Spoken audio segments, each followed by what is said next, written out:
It's already one of those nights. So I'm sitting here playing stuff and showing on all the right things, and I'm looking over. I didn't have my phone on, so wasn't double checking. Everything looked like it was going good, and I'm looking at the chat, and I'm putting chat stuff up, going on about, having a great time. Play, I don't know, 2, 3 videos. Had a good time all by myself. And then I start realizing, wait a minute, what do you mean I'm not there? What's going on? So I start investigating, find out I'm just all by myself. You're there. I couldn't get to you. So I'm hitting buttons, I'm mashing things. I just kept hitting things till we went live. So here we are. Are we live? Are we 5-5?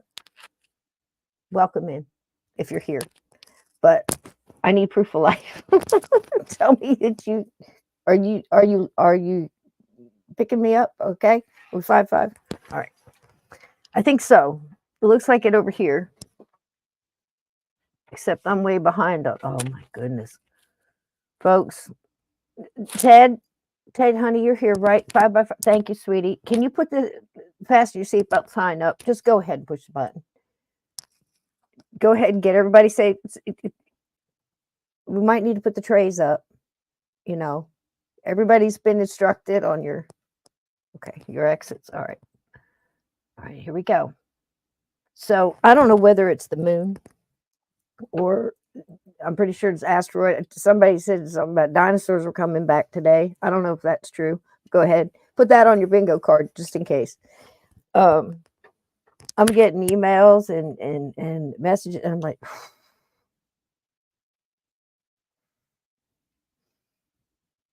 what you're here for. Keep your light on. Just breathe. Bask in the light of understanding. Yep. It's light worker. That's what I'm here for. Just sit in the eye of the storm and just bake cookies. You know what I mean? Let people go crazy. Eventually they'll settle down and they'll come around and you'll be able to talk to them. Right now, let them go. Let them go. People are crazy everywhere right now. I don't know if it's the moon or the food or whatever. I bought lots of bingo cards. I'm putting just everything in there. Lord knows, horseshoe crab, rains, I don't know what. Anything is possible. So we're good. And I don't know whether it's Mercury's in retrograde and we're having tech problems that way or what. But if you guys can hear me, I'd just love y'all. And hang on to your... Yep. There you go. That's so true, Slow. I love that. Yeah. Look after you. That's what we're here for. Enjoy the journey. Enjoy the journey. Keep mashing buttons till one takes hold. I mean, I couldn't explain to you what happened. All I could do is I'm sitting here setting stuff up and getting my notes, and I'm making sure got everything loaded and everything's going. I'm enjoying myself, having a good time, and everybody's talking, and I start focusing in. And I'm going, hold on a minute, something ain't right. So anyway, I love you guys, and I appreciate you being here. If you caught anything during the middle of the week, there's no, if you're trying to find a rhyme or reason to that, there is none. What it means is I found something really good. I was able to work on it. I was able to edit it through, and I put it in the, in the back just in case, or let me finish it up later. And I had some time. I want to load as many of those stories as I can, because here's the thing. I found a place, and like these old radio plays. My gosh, we found Arsenic and Old Lace, a beautiful 1948 crystal clear radio, forgotten. Just the talent and the one-liners and the jokes and the stuff that you get, that gets to you. You go, man, that hit home. Or just the funny stuff. I mean, what was it? Vixen, you were there with me. Lulu, I know you were there. Where Cary Grant Mortimer, if you know the story, if not, and you haven't seen the movie and you can't find a movie, in your area or whatever to stream, go and listen to this. It's got pictures, throughout. I do the best I can with what I can find, and these short little split-second things I try to drag out so you have a little bit of a suggestion of a visual, in case you need help. But I also leave spots in there with nice candles or some fireplace or something else. So if you just want to listen to the writer paint the picture for you in your mind, you can do that too.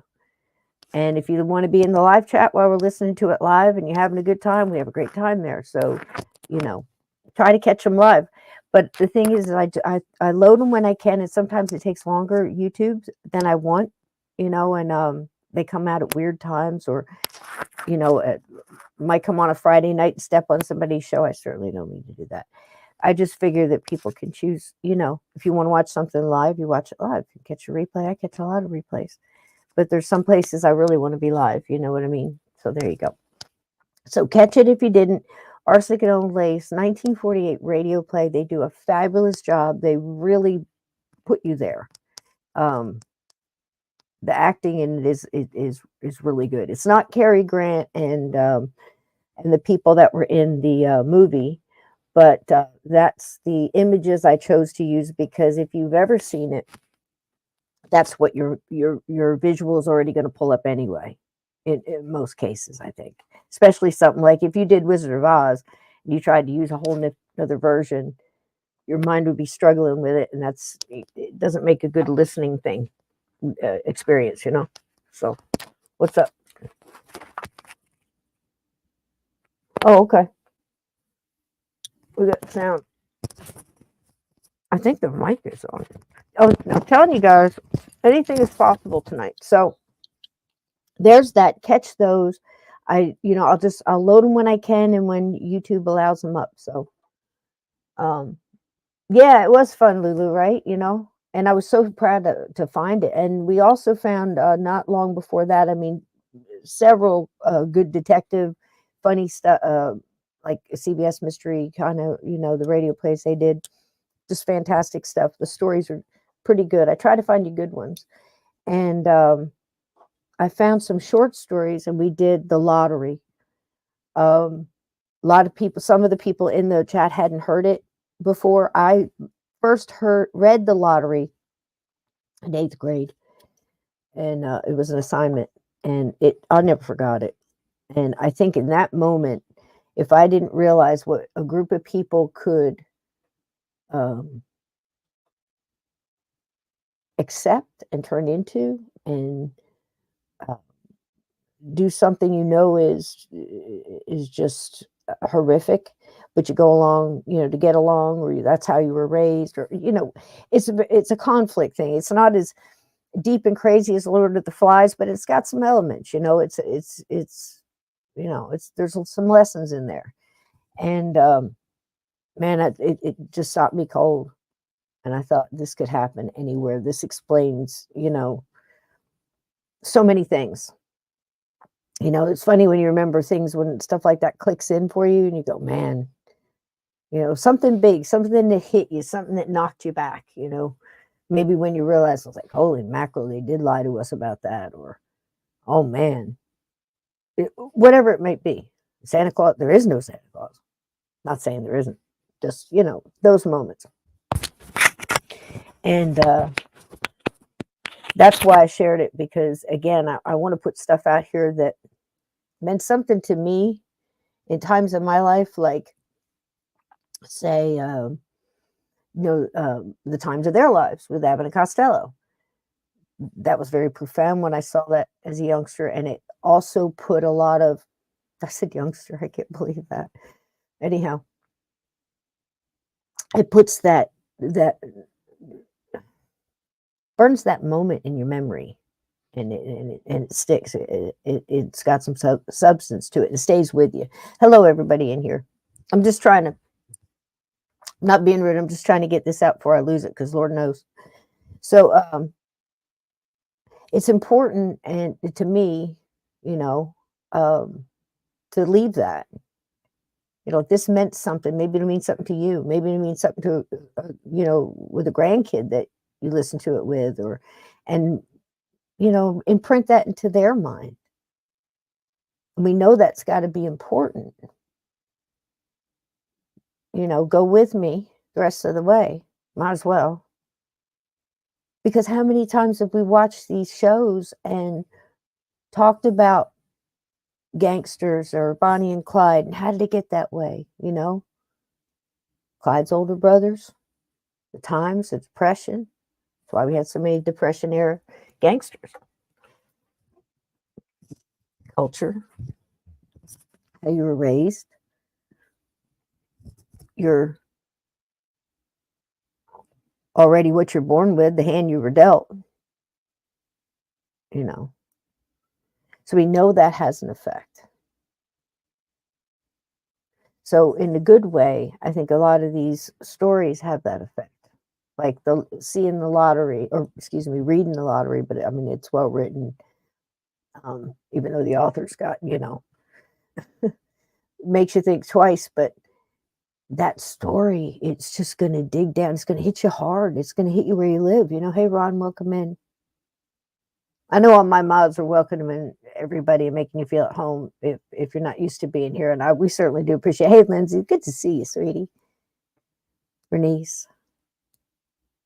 So, just think about that and go back and listen to, maybe some of the Charles Dickens that's thrown up there, or a movie, and feel why that's important. The Ghost of Mrs. Muir.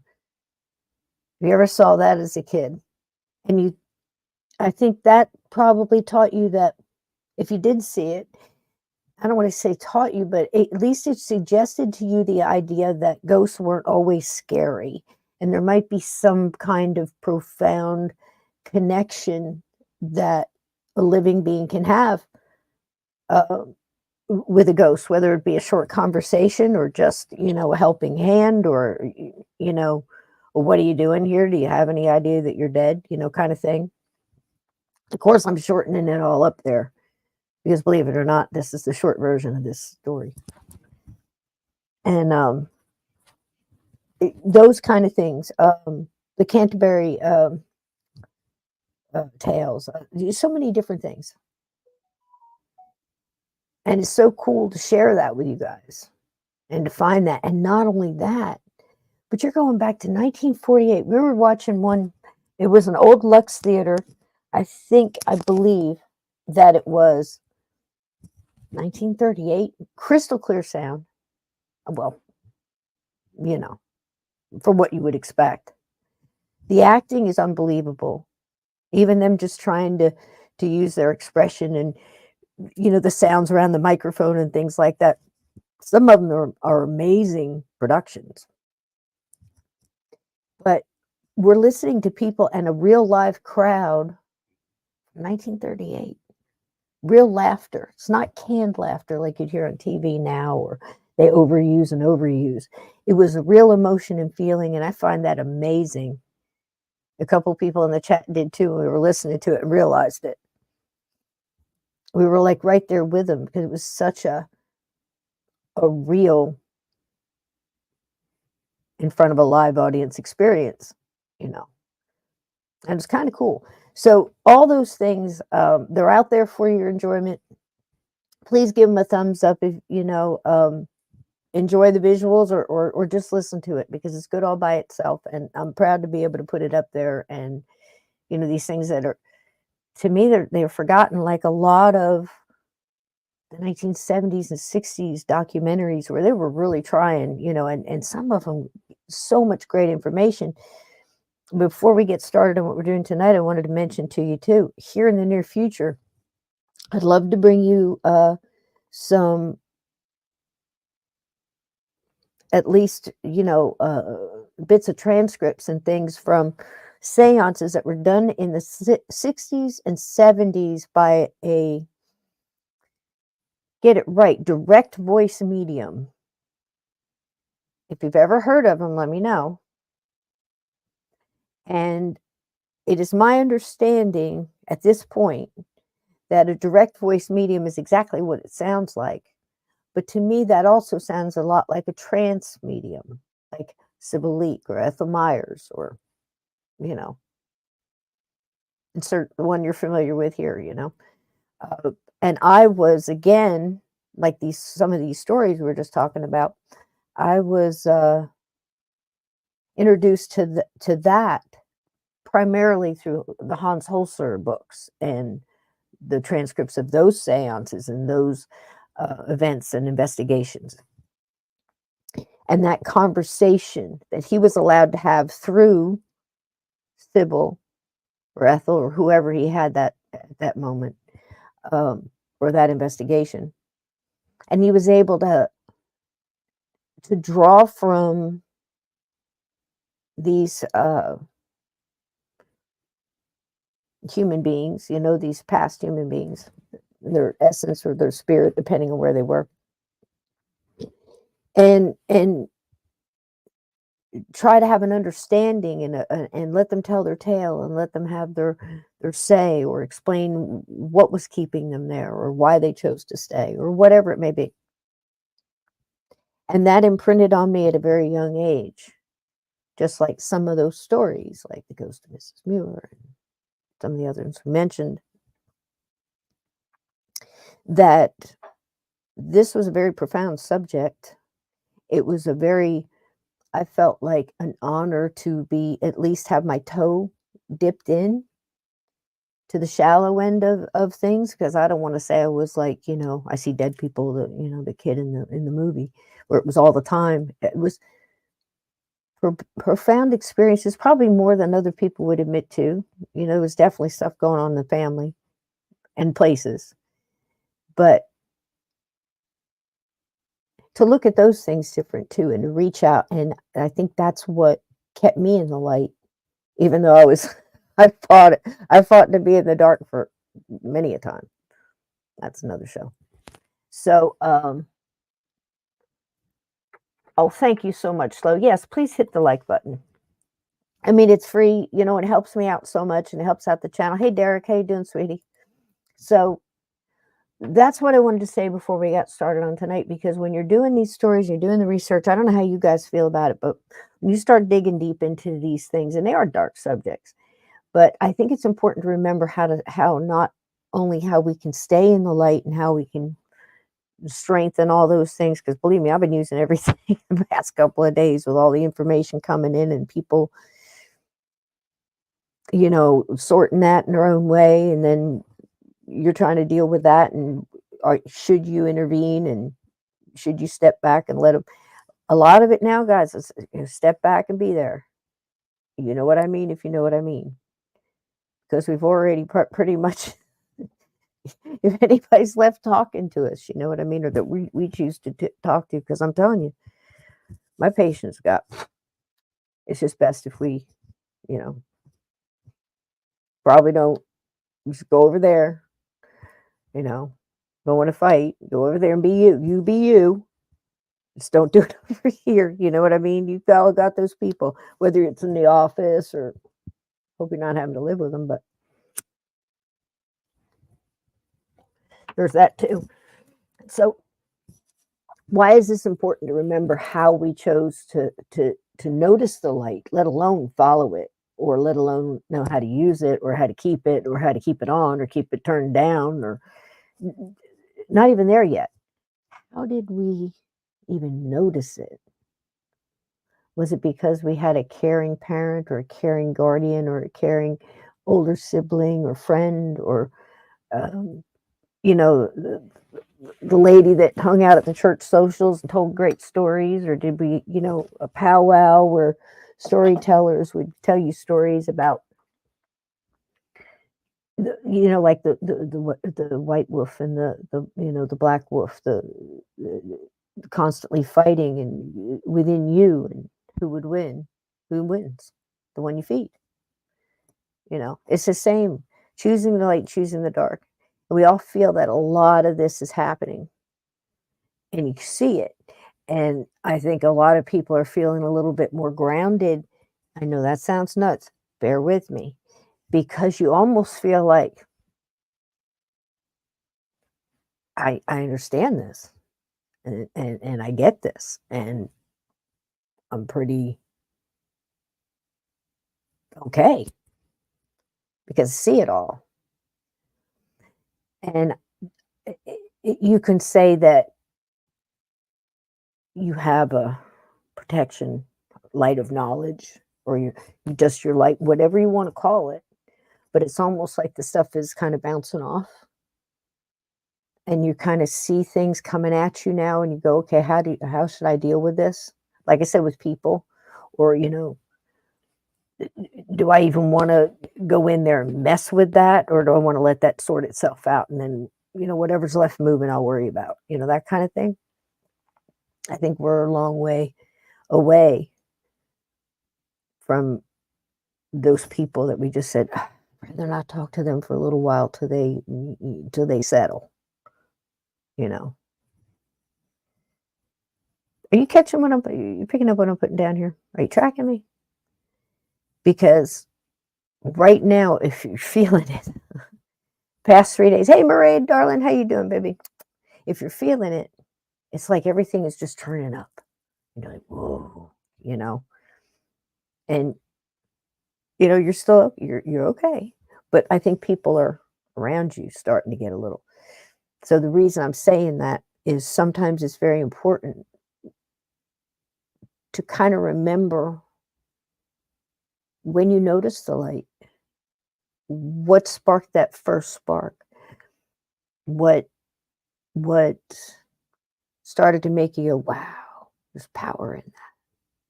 There's power in that. Because those things are like old memories, like smelling apple pie that reminds you of grandma was, when you walked into her house, or the biscuits, or bacon frying on a cast iron skillet, fire popping in the fireplace. Your first ghost story, where you realized that communication could be possible. And not only that, but they have so much to say. The medium that I had mentioned is Leslie Flint, and there is so much data there. And it would be lost if we didn't take a look at it. So I thought I would ask Lynn Monet, a couple other friends to come in, and let's hear some of this. Let's talk about it, because going back to the 60s, oddly enough, the 70s, we've seen it before. There's so much wisdom back there that's just getting piled over. People are forgetting, whether it be books or investigations or knowledge along the way, whether it's Bigfoot or UFO stuff, crop circles, Bermuda Triangle, missing people, true crime. I'm trying to open a can of soda without making a lot of noise, but I'm not doing a good job of it, so I'll just go and do it. So, excuse me, guys. I'm sorry, but I need it.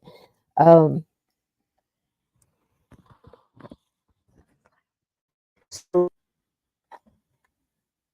it's important to be able to reach back there and grab that, because I think it sparks something that's a little deeper. It goes a little deeper. And I'm hearing that from a couple of people. And I wanted to share that with you. And like I said, my odd way is, finding stories like the lottery. Who could listen to that and not get a shudder and think, man, how many times in history, did a small group of people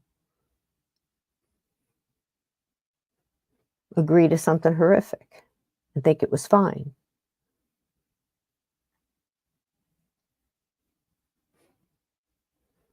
How many times did a small group of people agree to something wonderful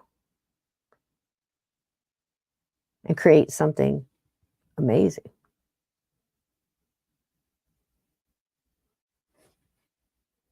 Think about it.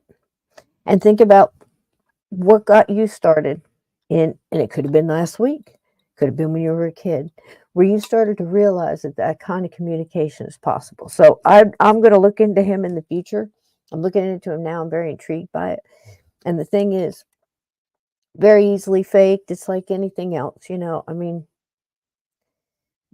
but what if? What if?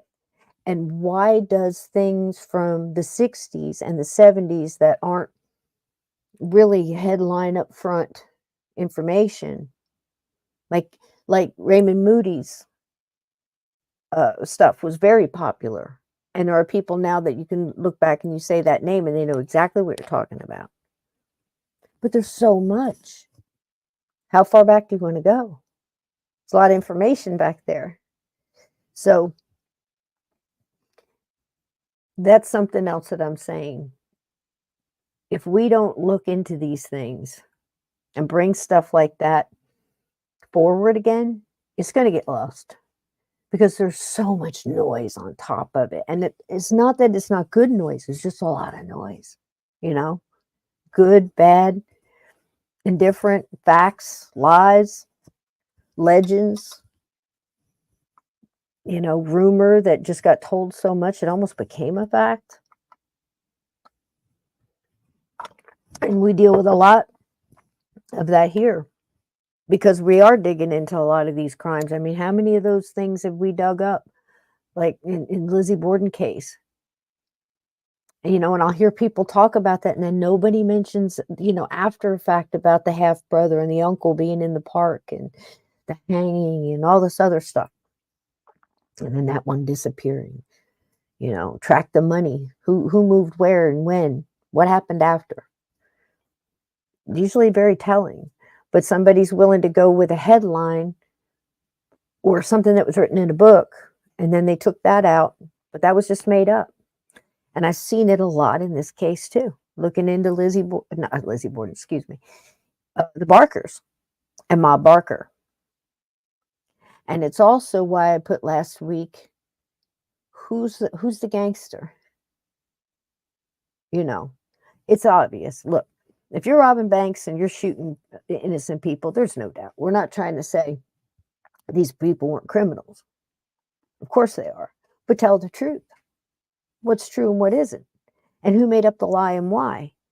And did the person who made up the lie just as down, dirty down, rotten scoundrel as the people that they're trying to hunt down?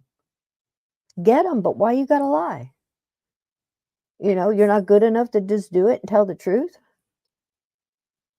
Don't cover up your mistakes with lies trying to make them look worse than, you know, than they are. Because I think these things have lasting repercussions on a soul. Think about it. On everybody involved. Are you with me?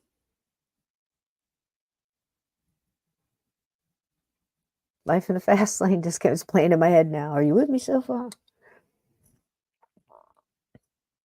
Think about it. What do we believe in?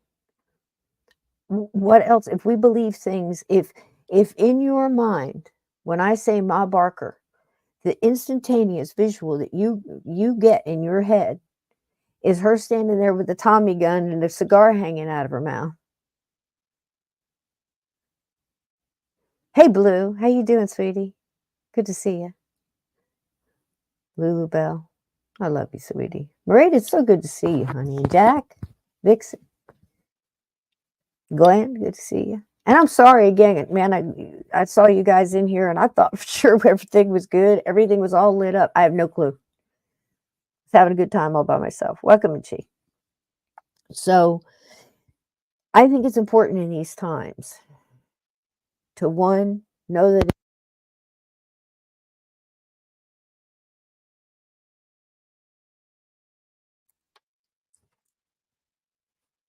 I did not hit that button. That mic just went off. That's crazy.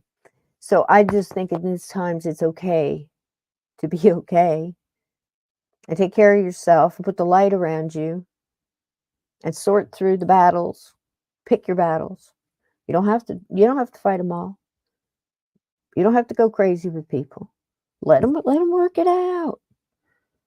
You know, this is their dance too. All we need to do is be here and go, yep, yep. This is where you pick a side, good or bad.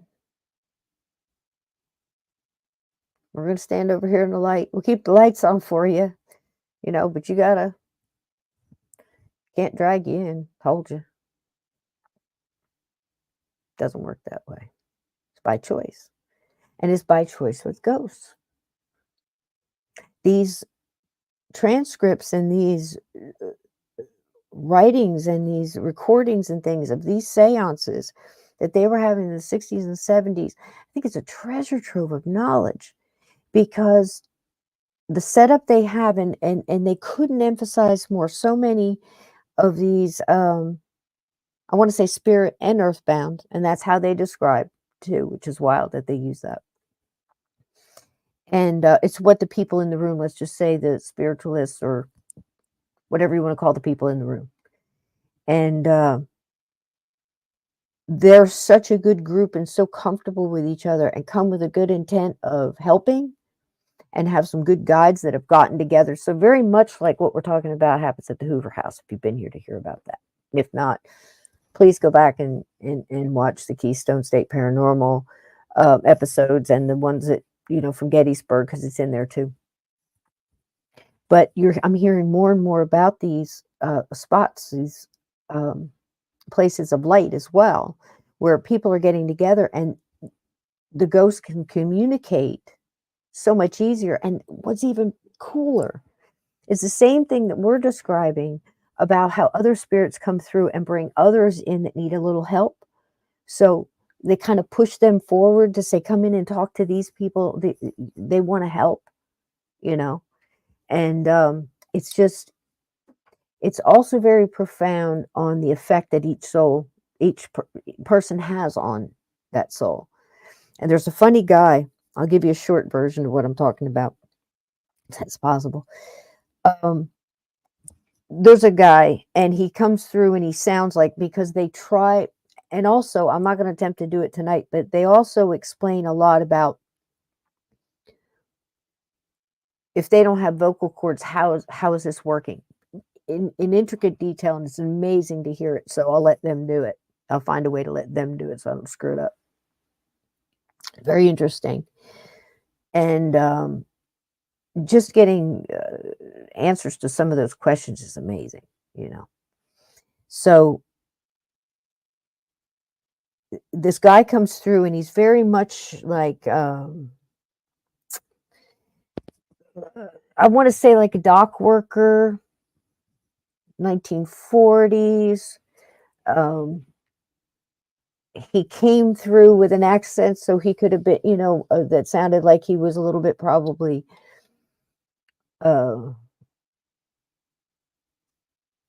outside London, round in there. You know, I can't pinpoint it any better than that, but it definitely had that kind of that accent.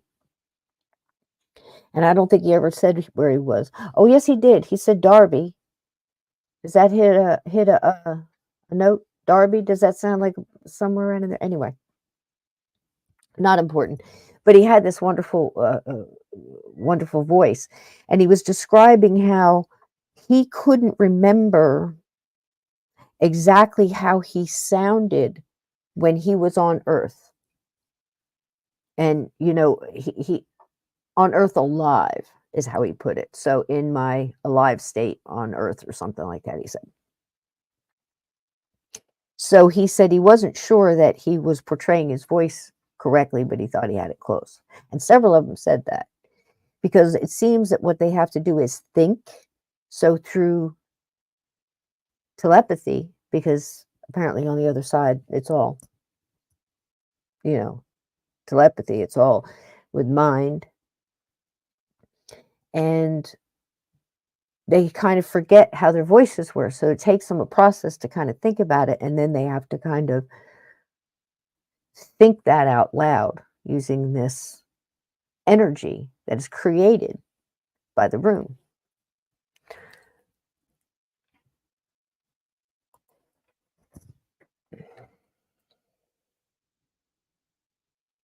Wait a minute, wait a minute.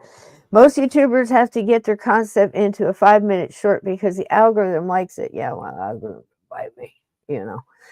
And you do it in Cisco time. You bet I do. I don't know any other time, honey. And the algorithm's never going to like it. That's true. That's true. I love you, sweetie. But it's true. Goldfish. And that stuff, boy, that's hypnotic. It's caught me a couple times. I'm like, I'm going down. It's like quicksand. Get in there, you can't get back out. And it's all this little short stuff, and it's meant to be on purpose. So here, slow down.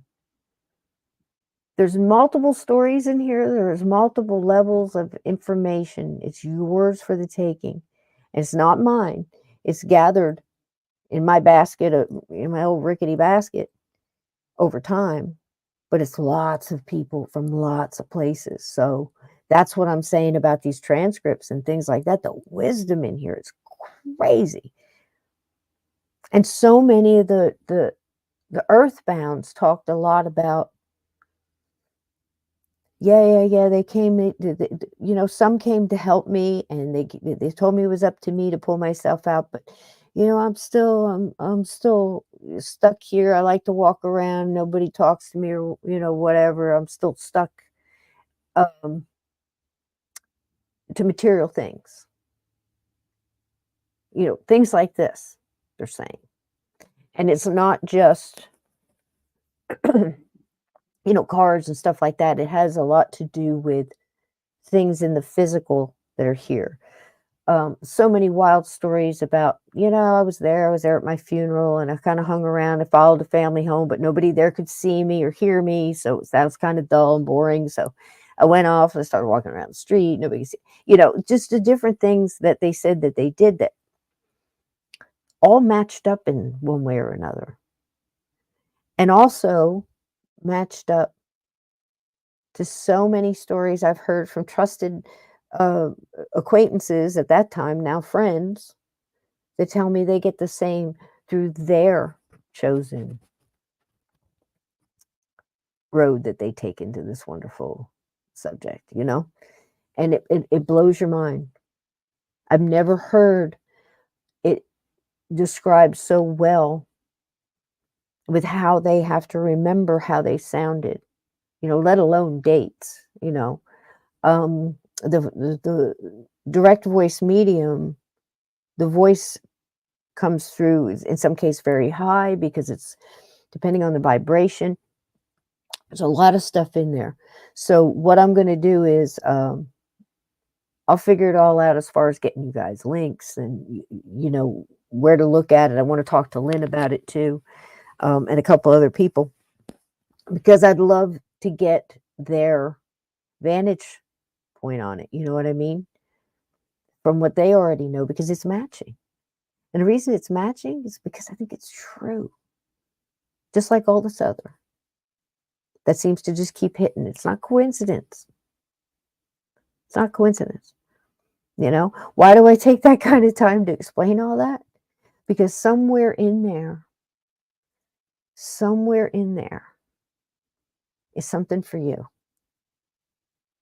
And it might not be tonight. It might be next week. If you can remember this, if it resonates with you, or if it comes back at that time. And it's not because of me. It's because if I sit down here and I say, what should I say now? I mean, I think I'm going to say one thing and I wind up going this way. And a couple weeks later, I might get an email or something. I was like, wow, you know this? And I'm like, it's spirit guides. It's your spirit guides, you know? This is happening, and a lot of these things are happening faster now. Your consciousness is being raised. There's an awakening. Hey, froze. Call it whatever you want to call it. People see there's something going on, right? So I think it's important to remember your roots and use whatever tools you need to put in your toolbox. Whether it's listening to an old mystery about watching some shit crazy old ladies poison a bunch of who they think is lonely old men, but they're so, how do I describe them? If you've never seen the movie, if you have, you'll know what I mean. If not, watch the movie or listen to the play. It's right there. It's for free. And look at it in that way of these are two delightful old ladies, right? Very religious, very church going, always there, always, baking stuff for the bake sale, for the orphans, for the congregation, just the whole thing. And I'm not saying anything about at this time about religion. This was done in a time of everybody knew what everybody was, and it's in the play, in a wonderful way of how they describe things, like the old lady sisters, I think they are, will say things to each other like they're talking about a corpse. They'll say, "Well, he's awful good looking for a Methodist," you know, little jabs like that, or, "Oh, he's a Lutheran, so I would know," something like that. They threw a lot of that out, but it's just all in, humor and just the way things were. Nobody cared, but they put it out there like it was something. He's a Quaker. I would. So, but those people were very attached to their tradition and their ritual and their belief, and rightfully so. I love faith. I think faith is like awesome. So, hey, are you kidding me? Good to see you, sweetie. So these ladies were so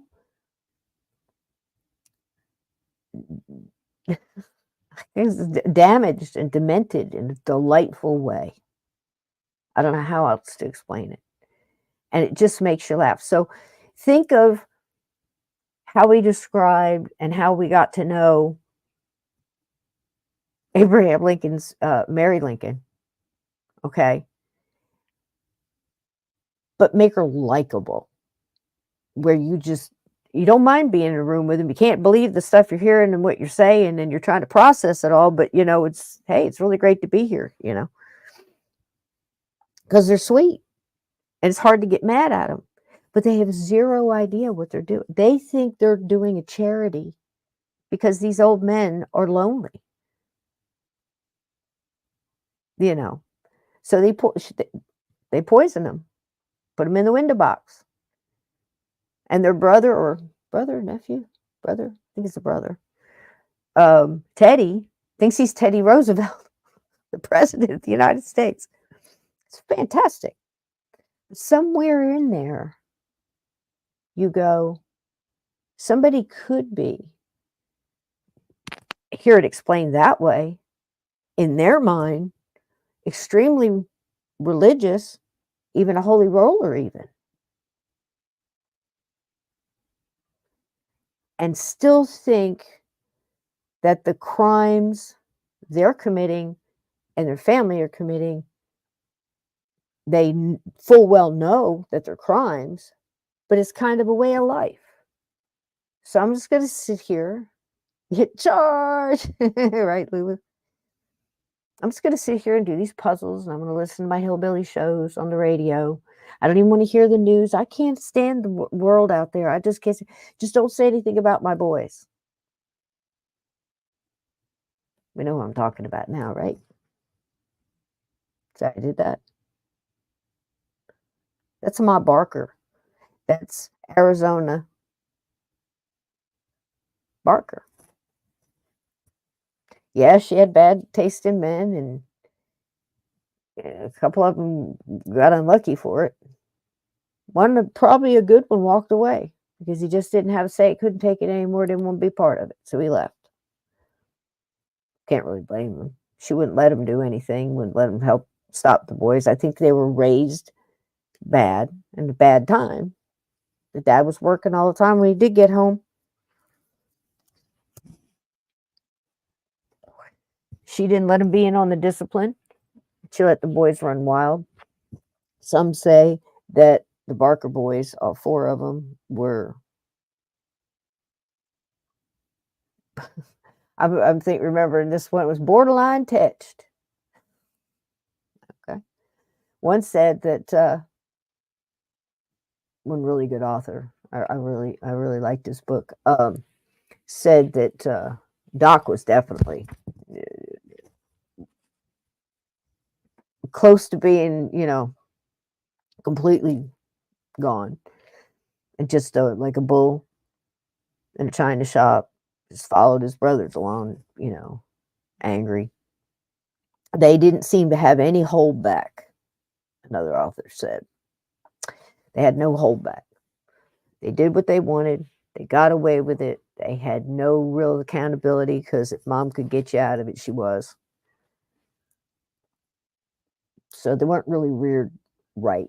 And I don't think they were completely right to start with. And because they caused a lot of problems in school and beat the heck out of their classmates and everything else, they were pretty much illiterate. Frank was probably the smartest one. He was the youngest one. But he had that 1,000-yard stare. He had that methodical,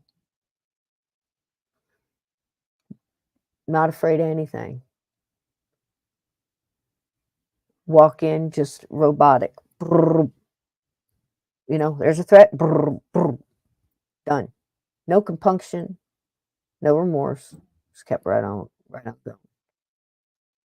But he also saw a lot of things when he was a kid too. So we all know that could have an effect.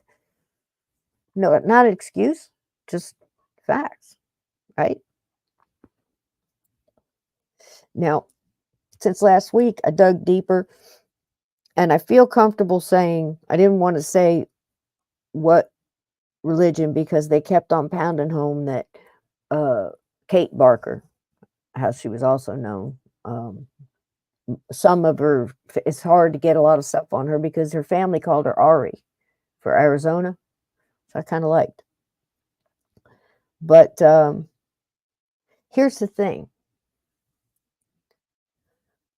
You see how all this is going to tie together, and I think you're going to be surprised. She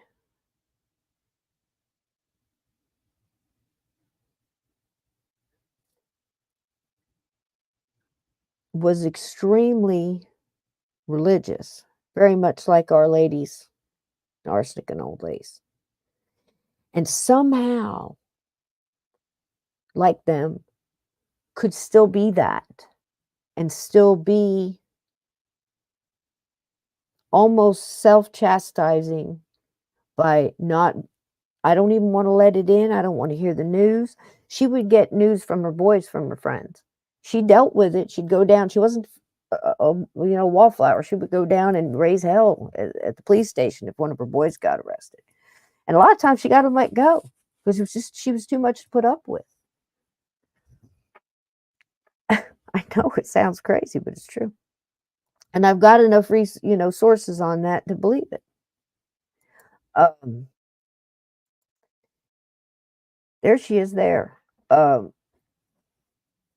Holy Roller is, I got at least 3-4 people to confirm that. Now, I looked into that. It's very strict. It's how she got around the requirements, let's just put it that way, the guidelines. It's hard to say. But if you look at it a little deeper and how she, and again, I'm not making excuses for her. I just think it's interesting to see how something like this goes down. And also, I think it's important for today because, again, the amount of lies that lasted decades, again, about Elliot Ness, about Bonnie and Clyde, about a lot of recent stuff. Same playbook, same stuff, still lying. So is that going to help you today? Is that going to help you when you're trying to realize that, look, why I can't sit at the table with these people anymore? Why I feel funny just walking in the room because the vibration's changing. It's like batteries starting to repel. That's what I'm hearing. Makes sense to me. How long will it last? How bad will it get? I don't know. But I feel it. I'm sure a lot of you do too. So I think it's important to understand how deep the lies are willing to cut, how deep they are willing to go. So if you walk into a wall, somewhere along the line and you go, would they? You don't have to stop. Yeah, they are. Yeah. Yeah. Of course they will. And they'll do it in your name, behind your back, with your money, without compunction, without thought.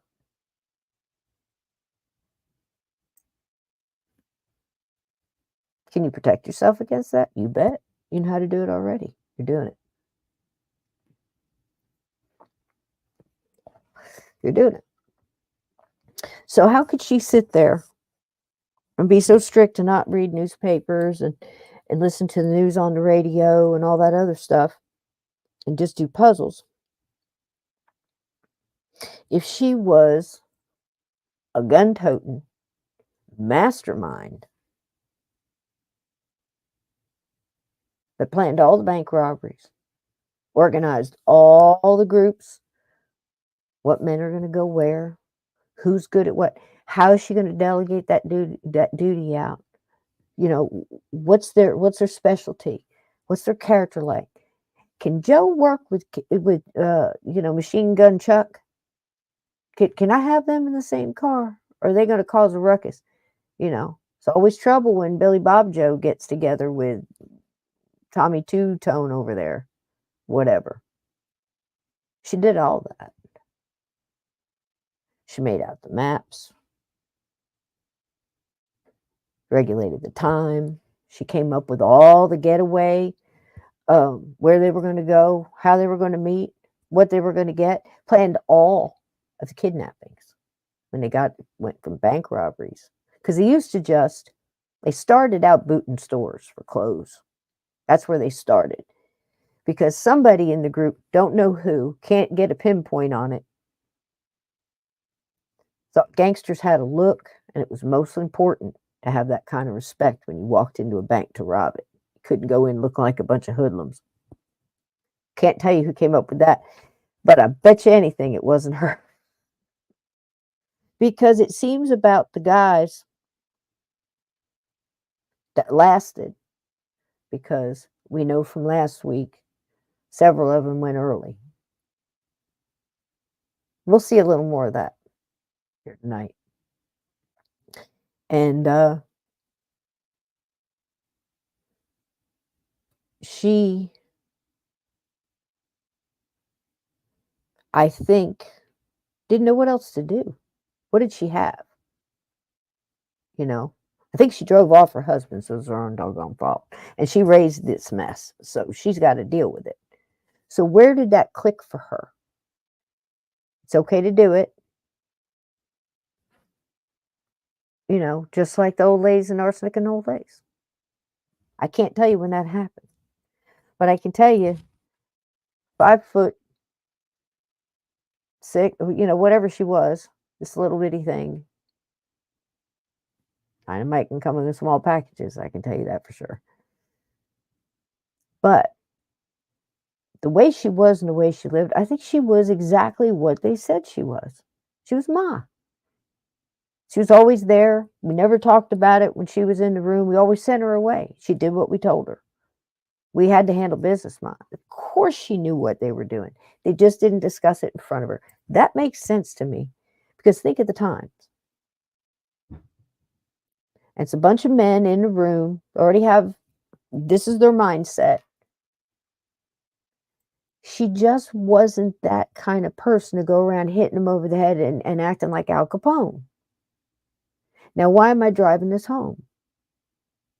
Because it's important. Because they lied. They lied in every movie that I've looked up since they made them. They lied. All of these people that made it through or got their interview down, or Alvin Karpis being able to write the books that he wrote. And again, he's a criminal. So what are you going to believe? But are you going to discount it all? He was there. You got to pick through the fact that he's a psychopath and, narcissistic. But you know what? the things that he's saying about himself, other people said too. Call it like it is. The dude was smart. They said he was one of the smartest criminals out there because he was a psychopath. And he was very good at organizing things. And when the gang kicked off, it was the longest, most profitable gang out there, and they lasted a long time. Why is that? Well, if you ask J. Edgar Hoover, it was because Ma Barker organized the whole thing, and they utilized her to hide behind that it was just a regular family. That's stretching it a bit, I think. That's just my opinion.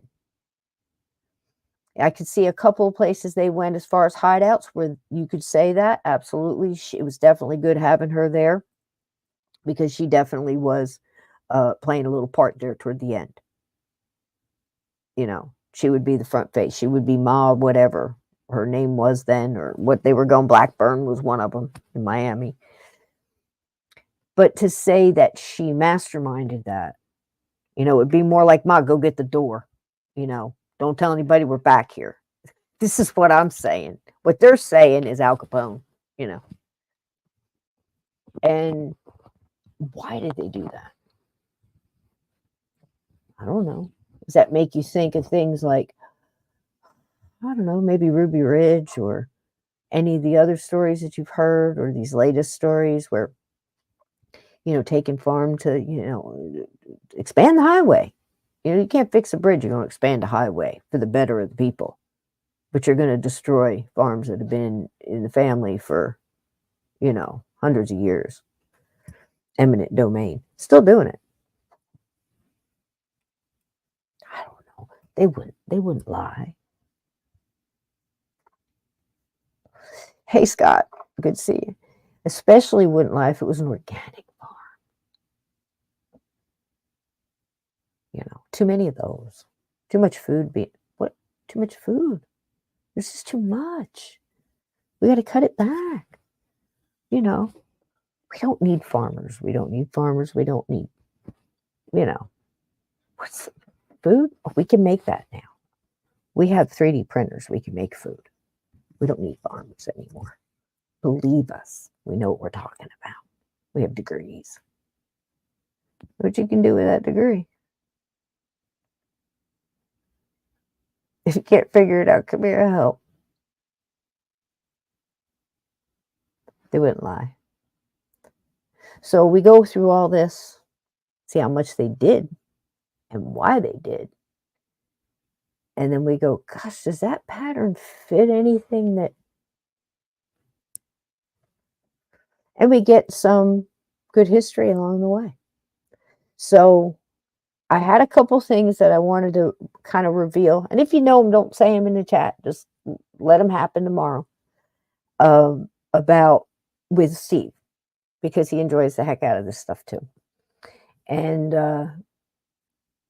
what I wanted to show you, I showed you a little bit of last week when I reached in and we talked a little bit about this man here, this young man.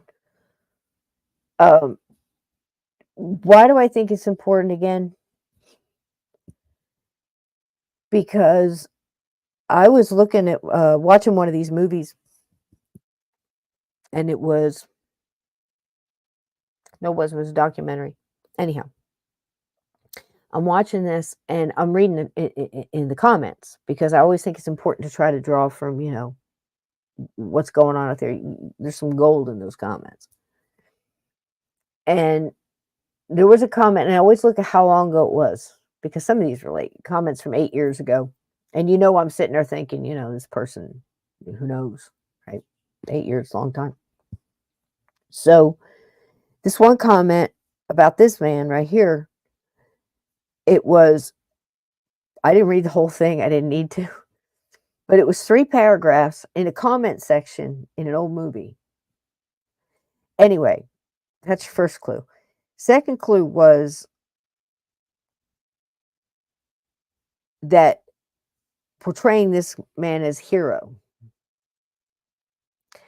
and forgetting everything that we know went on before JFK and the whole assassination thing, friends with LBJ, living right across the street, um, the all the issues that, and things he had. It's like an octopus with tentacles and everything, blackmailing everybody, give me all the dirt on everybody. Meanwhile, he's hiding his dirty little secret, dancing around in a dress in his office. Now, again, you want to dress, you have to look at the time and the weight, the time and the weight. Should have been, could have been, would have been, it was, okay? The time. And here he is doing what he was doing in his office and paying people and blackmailing them and to blackmail these people to get this one to break that person down, to get dirt on this one so they can use that person as a honeypot to get that one. Decades. And then to come in and to cover up, to come up with that about her. I don't even think I have a thing. I have it in the film I'm going to show you. So here's the result. When you go back and you talk like to spirit, okay, and you go back like I did and start digging through and listening to these recordings and reading these transcripts and really trying to understand what this whole group was doing, spending a lot of time on it. So over time, it really starts sinking. All this stuff starts overlapping and coming together and snapping together in a piece, with the puzzle covered in the box.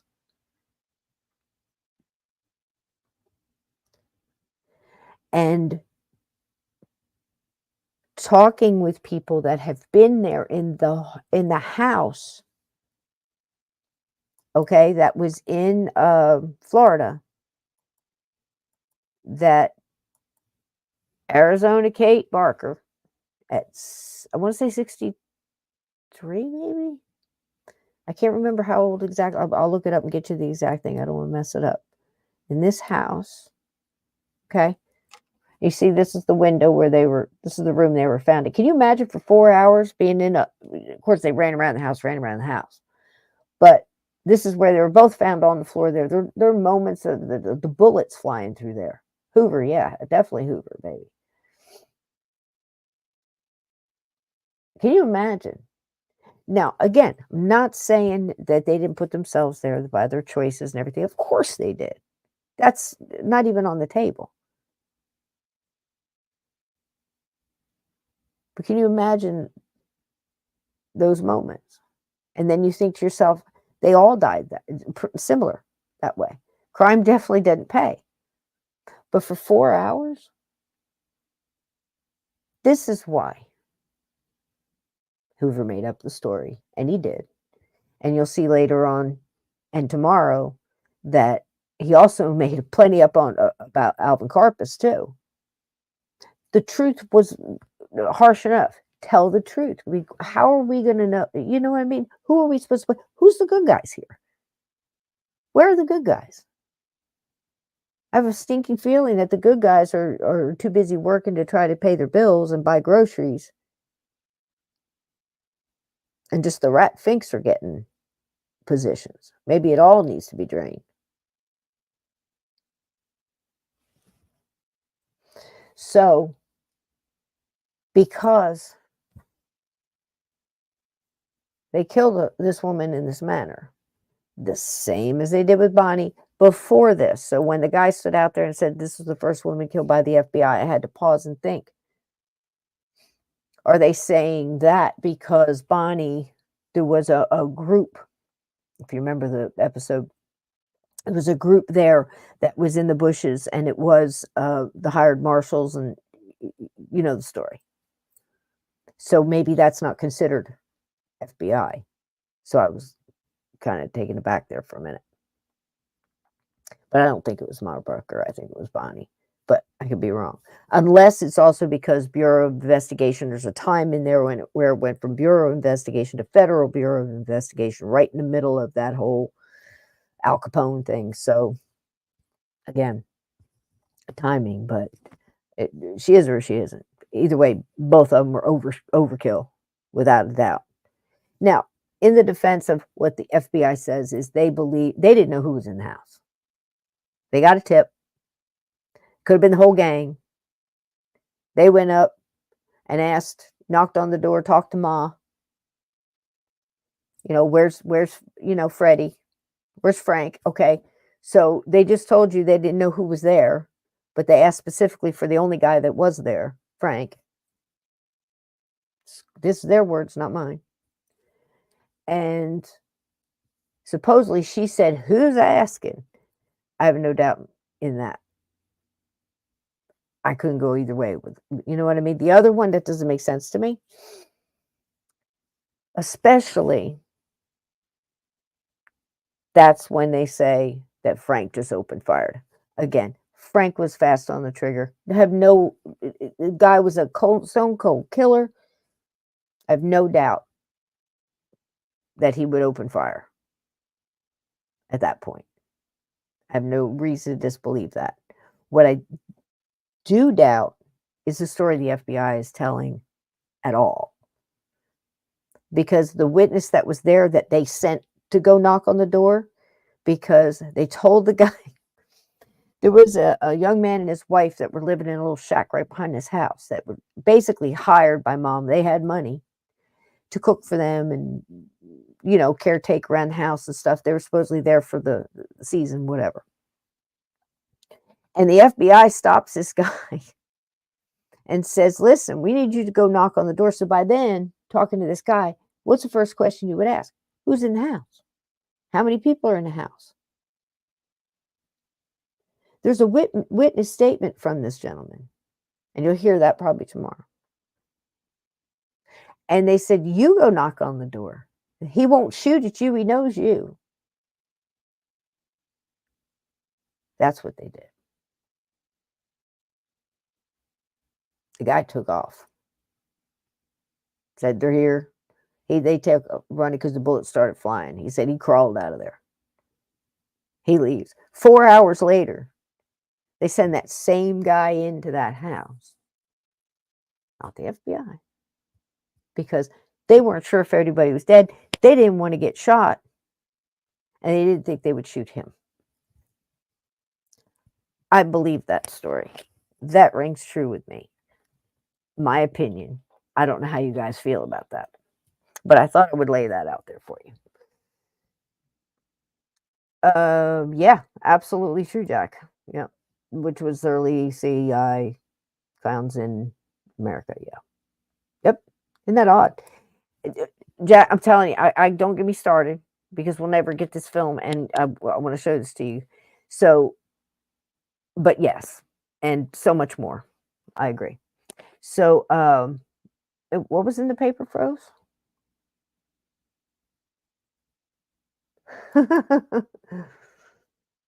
Yep, there you go. Are you? You know, tell you what, it's a lot like the military, dude. If you are or you aren't or whatever, it doesn't matter. What I'm saying is like being in the military, so compartmentalized. This is coming from the top down. This is J. Edgar Hoover. Anything that's happening now is coming top down, and everybody pulling strings sideways and upside down. It's such a mess, such a mess, such a mess.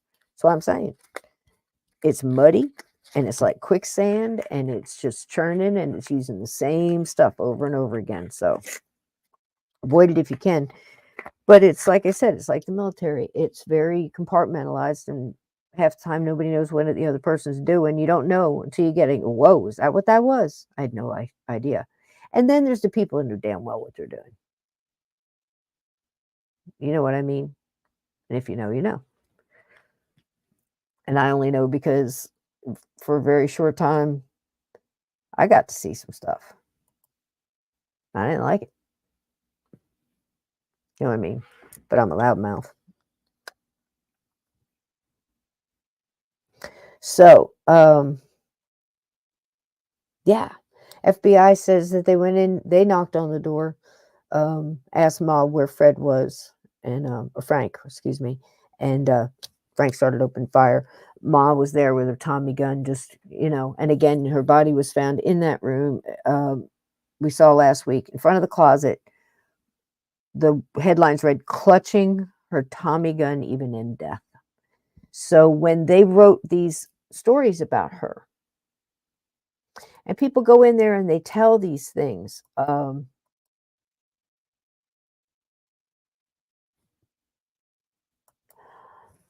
I'm wondering if that's not the reason, listening to, again, these transcripts from this voice medium and hearing all these messages that the dead are dying to tell us that's coming through. Amazing things, again, amazing information.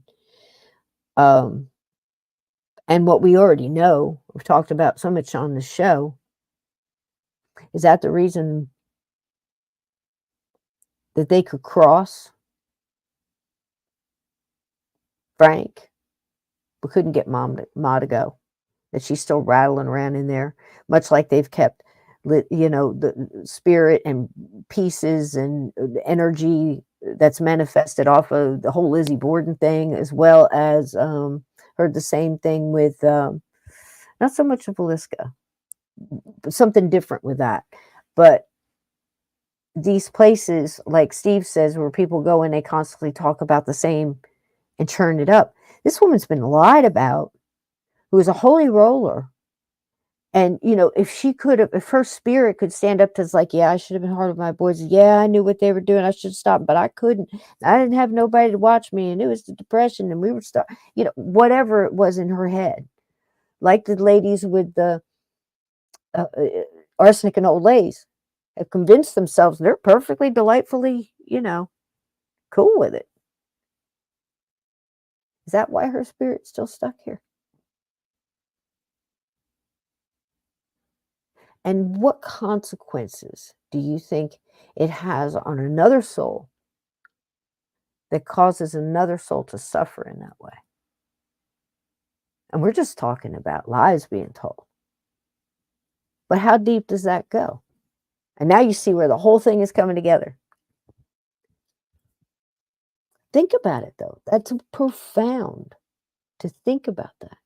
How much are these people that are coming through on these transcripts, coming through other mediums, coming through people I know, friends I know, people talk, me communicating in the small ways that I can, experiences you guys have had, books you've read, people that you respect, that you value their information as well, holds a lot of value, have told you so, that these things have an effect on your soul, that you are accountable, and they're coming over, and they're saying these things. And this one guy that had mentioned it was talking like kind of like a dock worker, was a little rough. It's like, "Hey, mate, it's like, who are you looking at? What you asking? What you want to know for?" He's talking like that. And these people are like, "What? Just want to know your name so we can address you correctly," and things like that. And he's just trying to get used to, you know, it's like, "I'm gonna perform too. It's hard enough throwing my voice, and don't even remember what I sound like anymore." He just go off like this and just be gruff and aggravated. But after a little while, them talking to him, he kind of eased up a little bit. And he said that again, he had spirits come and try to help him, and come periodically. He'll bump into him again, he says, that try to tell him, it's up to you. You gotta let go of these things and look toward that light, get that feeling, hook that feeling back up again, very much like I've talked about on this shore, trying to get them to remember that love vibration. So many of them come through and use that language and say, well, I had to raise my vibration, so it took me a while to let that go and let that go. So interesting. But this old guy also talked about things that had happened in the war. And he was very angry about a lot of things, and a lot of, um, you know, probably rightfully so, but he was hanging on to all that. And he said that's what the other spirits were trying to help them with. And after the little session, you heard that one of the spirit guides came through and said that the reason they brought him, he was an earthbound spirit. He kind of wanders and he goes around. They try to keep an eye on him. It's crazy how they're talking about it. It's amazing. And he says they brought him in because he felt like being in that room with them, with their intent, could do him so much good.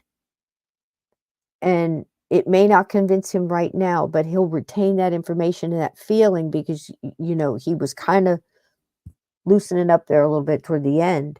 Said that had been the most progress he had made in years. Just that little bit. And then I hear that about spirits at the Hoover, or spirits someplace else, and they're doing that. They're helping each other try to get. How can we take it so callous on this end? You see what I mean?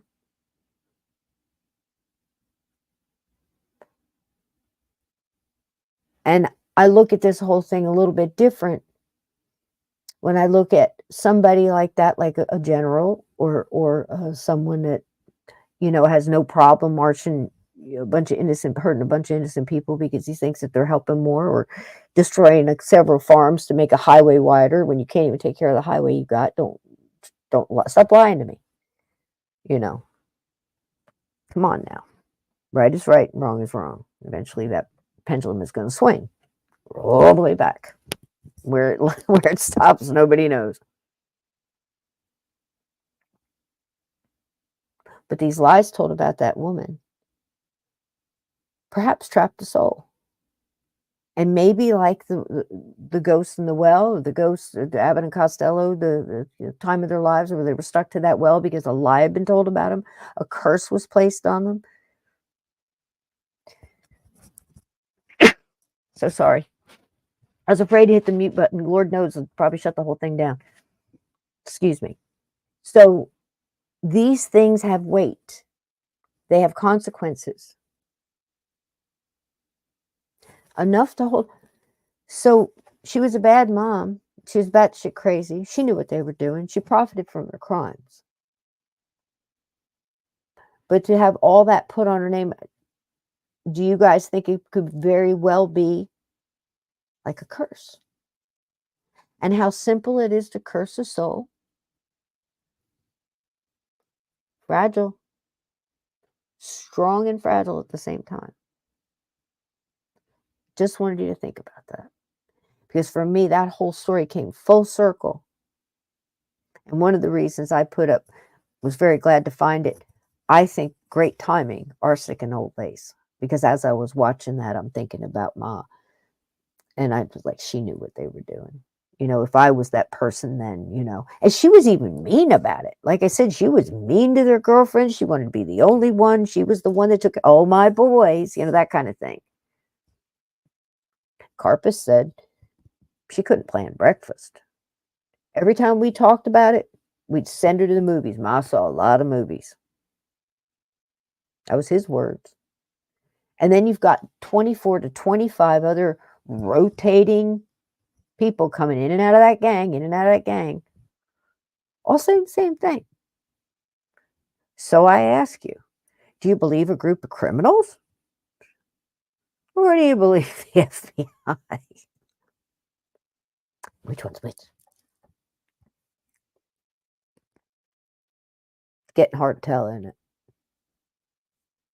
So I apologize if you're part of that.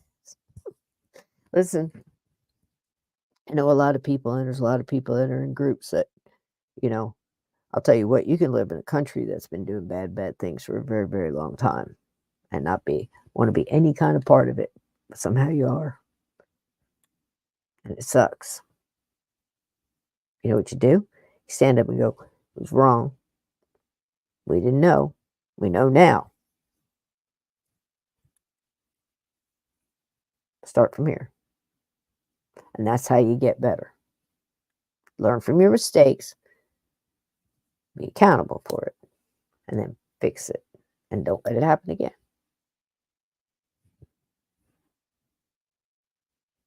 There's a lot of people in that boat. It used to be a thing called pride. Well, you can still have it. Start right here. Was that Churchill said the buck stops here? Was it Churchill who said that, or was it? Did I get my people mixed up? It's possible. So anyway,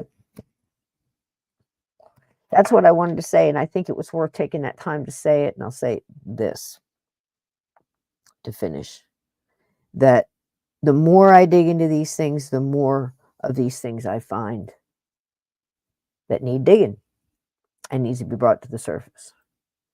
I dig in the past and I find the same things going on then that are going on now, and I'm wondering, how do we not see it? It keeps repeating. Do we not recognize it yet? And it's the same in, like I said, UFOs, Bigfoot, ghosts, everything else. But there is also a treasure back then of digging that up and looking at how we dealt with it then, and what can we learn from it, so we can bring it forth and benefit now, instead of waiting 20 years and looking back and go, wow, if we only knew. We do know. We do know. There is no way there's this many coincidences in any of these subjects. You can't have that many coincidences, and we got to stop accepting that. It's like, it doesn't right now. It's not affecting. Guess what? It's gonna. Let's not repeat the same thing and just ignore it. Don't be afraid to stand up and say it. Don't be afraid to stand where you are and not be afraid, because you see it and you know what wins. You just got to keep the lights on. It's all you came back here to do. Comfort the confused that are willing to listen, and keep the lights on. And come here every Sunday and Monday and put up with my bullshit and help me keep mine on. Thank you for that. So let's roll some beautiful bean footage, as our friend Steve Stockton would say. So, speaking of the 70s, I found a little gem. Now, this comes straight from the files of the Federal Bureau of Investigation. Much like that book that I played a little excerpt from last week, where it described the stories you hear are true. They are based on real experiences. Some of the names have been changed to protect the innocent. In fact, at the end of this little movie, and this isn't the whole thing, I kind of cut it up just in the timeline. I thought it'd be fun to see what their timeline was. So, and again, I'm sorry for the late start, but I'd say it wasn't my fault, but I don't know. Could have been. So, this is from 1974. And at the end, it has that statement that it says is factual. And again, when I was a kid, by 74, I probably knew, but when I was a kid, I was told that you can't. Well, yeah, they can do it all the time. It's just supposed to give it some. Right? It's good bullshit. So, when did words stop having meaning? I can assure you that they did not, because I know people can lie about somebody and hold their ghost for decades. Somebody else's soul, partially responsible for it. But look at all the cases. That's just the ones we know about. Think that. Remember I talked about self curses and people that got other things stuck to them. They're so mad, but they're so glad they're gone and they're done with them. Stop. You're binding them to you, giving them energy. Learn the power of words. I got to remind myself all the time. But also the power of this delusion that somebody could be so batshit nutter and still be so kind to the little boy selling tickets and kind to the church social. And is everybody, are they doing that? Lizzie did that. Lizzie volunteered, Lizzie Borden, at Thanksgiving stuff, but they say she was a stone cold killer. I don't believe that. I believe you know what I think. I haven't changed my mind since I did the episode, so there that is. So I don't know. I just think I think it's crazy. I think there should be some accountability about lying about somebody like this and saying, you know what, we probably didn't need to fire into this house. They knew damn well there was only 2 people in there. You talked to the person that just left the house. And you sent them back into the aftermath because you were too scared to go in and do it yourself. Which again, Hoover gets called on. That's a big part of this. And you'll hear this more toward the end. But Hoover gets called on and embarrassed when he's asked, Mr. Hoover, have you ever personally arrested someone? Well, no. You physically, personally been there during the arrest, arrested the person. And he had to say no. So let's see if he lies about that too. What do you think? What do you got on your bingo card? All right, here we go. It's a little something, and we'll get to watch most of it. If not, we'll finish it up with Steve tomorrow because I wanted to save some of this for him anyway. And, you know, it's got a reason.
Seen the automobile like the one yesterday. I mean, after the store was robbed by them 2 men.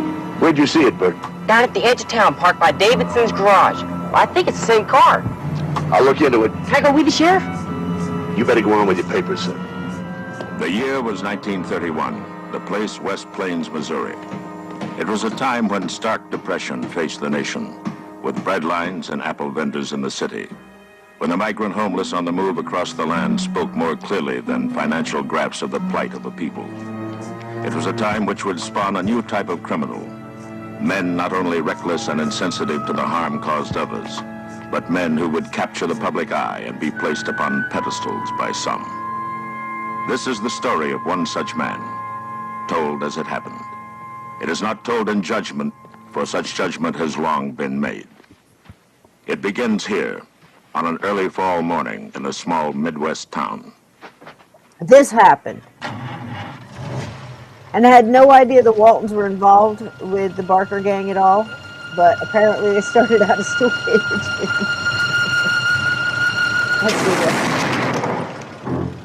Yeah. Yeah.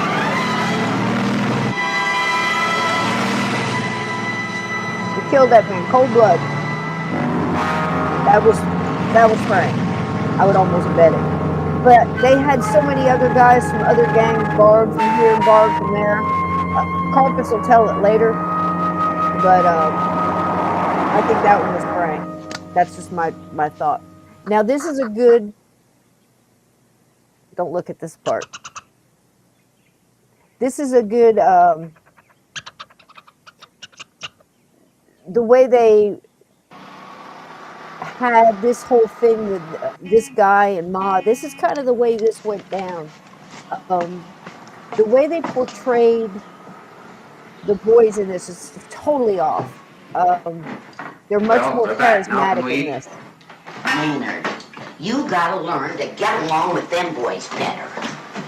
Well, it makes no sense. Them going back to the same town to get the car fixed. They're back, ain't they? Stop fretting.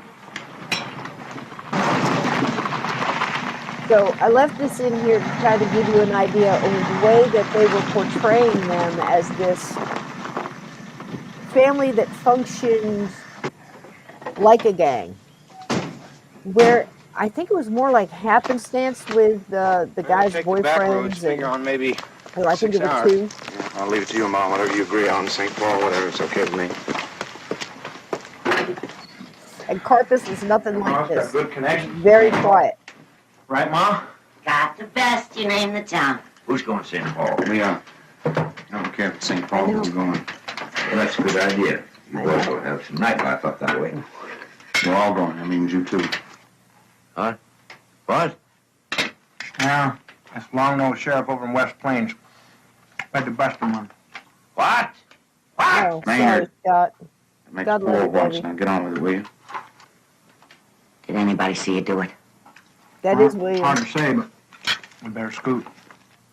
You kill a lawman and come to my cottage? Nobody's deaf in here, old man. Well, Alvin, I was planning on spending Christmas here, even have my tree all picked out. You'll still have your tree. We're staying. You're the ones they're after. You can just hightail it out of here.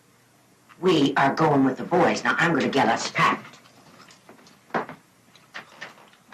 I'm staying. I'll just say I don't know you boys. Of course, it isn't my cottage, but I spent $400 fixing her up. I'd be the loser if I was to leave.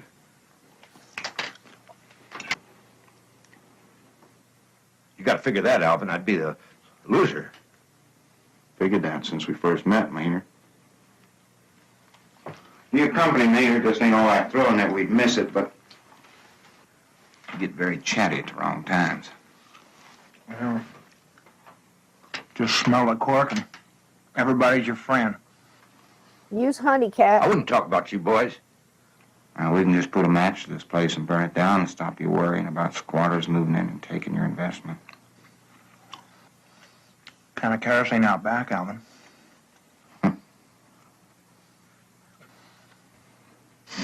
Kate? Kate?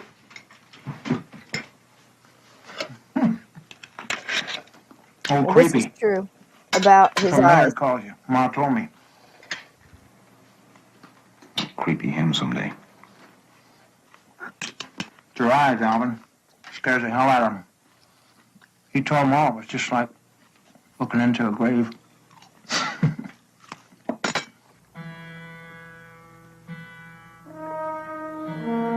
His name was Francis Alvin Karpis, wanted for murder.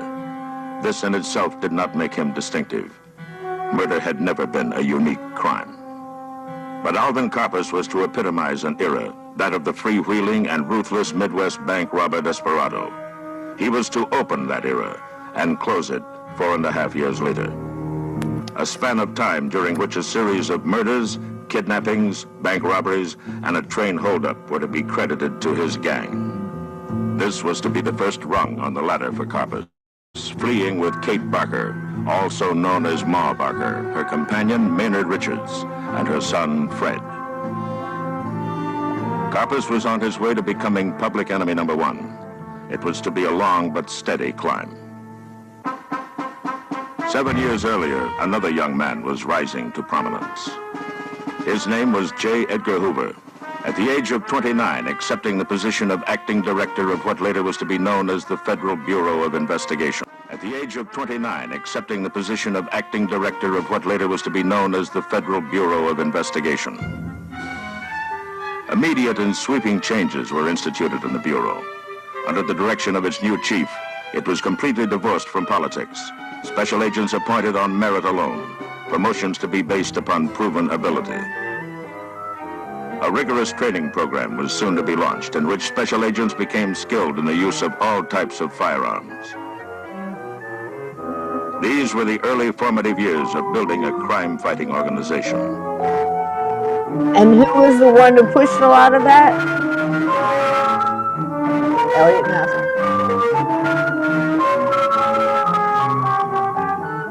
Modern methods of investigative work replaced the seat-of-the-pants approach, which had been deemed adequate in the past. Agents were required to have a working knowledge of the science of fingerprints and taught the value of microscopic evidence.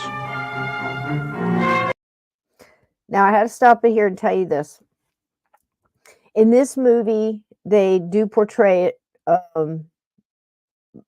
but it is true that at this point in time, now, there's several different stories here. There is kind of shoot to the kidnappings, which comes toward the end of their run, which was approximately 5 years, I think, 4 to 5, and which was long, because for some reason the Barker gang was kind of quiet, and there were several reasons for that. Whether they didn't seem to get the press that Dillinger got. Some say it was because they didn't have these flashy women, that they were also dating them, the mob, the gun malls, at the time. They didn't talk a lot to the press like Dillinger did, so he got a lot of press. People like that, or being made famous by their name, like Machine Gun Kelly's name is probably more prominent than anything he did. But it's funny how legends are born, and we see how a lot of them were born, just right out of lies in a lot of ways. And again, what they did was horrific. They killed 14, I think you're responsible for 14 cold-blooded murders, most of them young cops, or citizens that just didn't know what to do at the time, ran toward them, or, security guards that tried to pull a gun. Most of the time, just these cops that run up into, we see something, so they're running toward the noise, and before they know what they're up against, Tommy guns come out of the cars, and, that's it. It's over. It's pretty much stated that Frank was the hothead in this, but again, like I said, multiple interchangeable people. But out of Frank and Alvin was more of, I'm planning everything. He was the one. He was the mastermind. There's no doubt about that amongst anybody that was witness or any other. No doubt. Everybody knew they were lying about Ma. It was just ridiculous. But, the press and, if Hoover wanted something out there, he put it out there, and it got out there. Alvin Karpis, took the longest to catch him. He was the last one caught in this. But it was also this time, very much like during Elliot Ness and going after Al Capone. Not very long after all that, this is really coming to fruition, where they're getting latent fingerprints off of things. And again, there's two stories about where this comes from. This one leans more towards saying there was fingerprints on the letters and the ransom notes. What I tend to believe, I'm not saying that that's not true at all, but it seems to be the thing that caught them was because they didn't want to stop for gas when they had the kidnapped victim in the car. And I believe this one was Brennan and not Ham. Ham was the first one. Second one was the one that got him. And it was because they had these gas cans in the car, and they would stop and pull over to fill the car back up with gas and throw the gas cans. And because I think it was Doc, I could be wrong on this, but I'm going to double check, had the job to go out and refill. He did something with the glove. He spilled gas on the glove or something happened. He took his gloves off and he had fingerprints on the gas cans. He tossed the gas cans into the cornfield. Farmer found the gas cans, turned them in because, of course, it had to be. They were on that run. The bank just got, or the person just got kidnapped, rather, the guy. So that's what got him. And again, I think it's important to know because there's also another where he left the flashlights. So they left the flashlights turned on in the cornfield to show where they wanted the ransom dropped off. The flashlights had fingerprints, the batteries had fingerprints. So they were able to get it from Doc's on the gas can because Doc had been arrested before and they had his fingerprints. And this was huge for the FBI at this time. And this was all very just the birth of all this. So to show that it was working was a real feather in the cap of the FBI. But again, Hoover always took all of the, he was very bad at giving other people credit for stuff they did, which is why so much went down with his star people. There's no good stories there. So that was important. The second thing that this caused is Alvin, Karpis, and Frank at this time go and get their fingerprints cut off. And it was a grueling operation because they're going to these backdoor doctors, mob doctors, in some dark, dismal hotel room somewhere. And literally laid there. Now, the doctor, this one doesn't do it in this film, but he shot the fingers up with morphine and just sliced them off with razor blades. And they sat through that. And it didn't work. Of course, they didn't have fingerprints anymore, and they were very mauled up. But there's a famous picture of Alvin Karpis when they took him into Alcatraz of holding his fingers up and how his fingerprints were all messed up. And I'm sitting here going, just, wear gloves.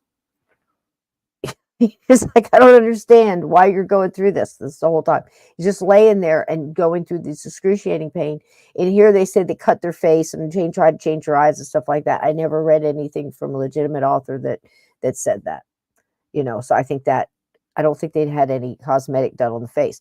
Oddly enough, they did in Arsenic and Old Lace, which is weird. There's no coincidences. It's just, you got to love it when it happens. So anyway, that's why the fingerprint stuff is so important. Had to throw that in. It was important for tonight. A few more minutes and then we'll go out of here. I'm sorry we started late. I apologize. We'll make up for it tomorrow. It'll be fun with Steve.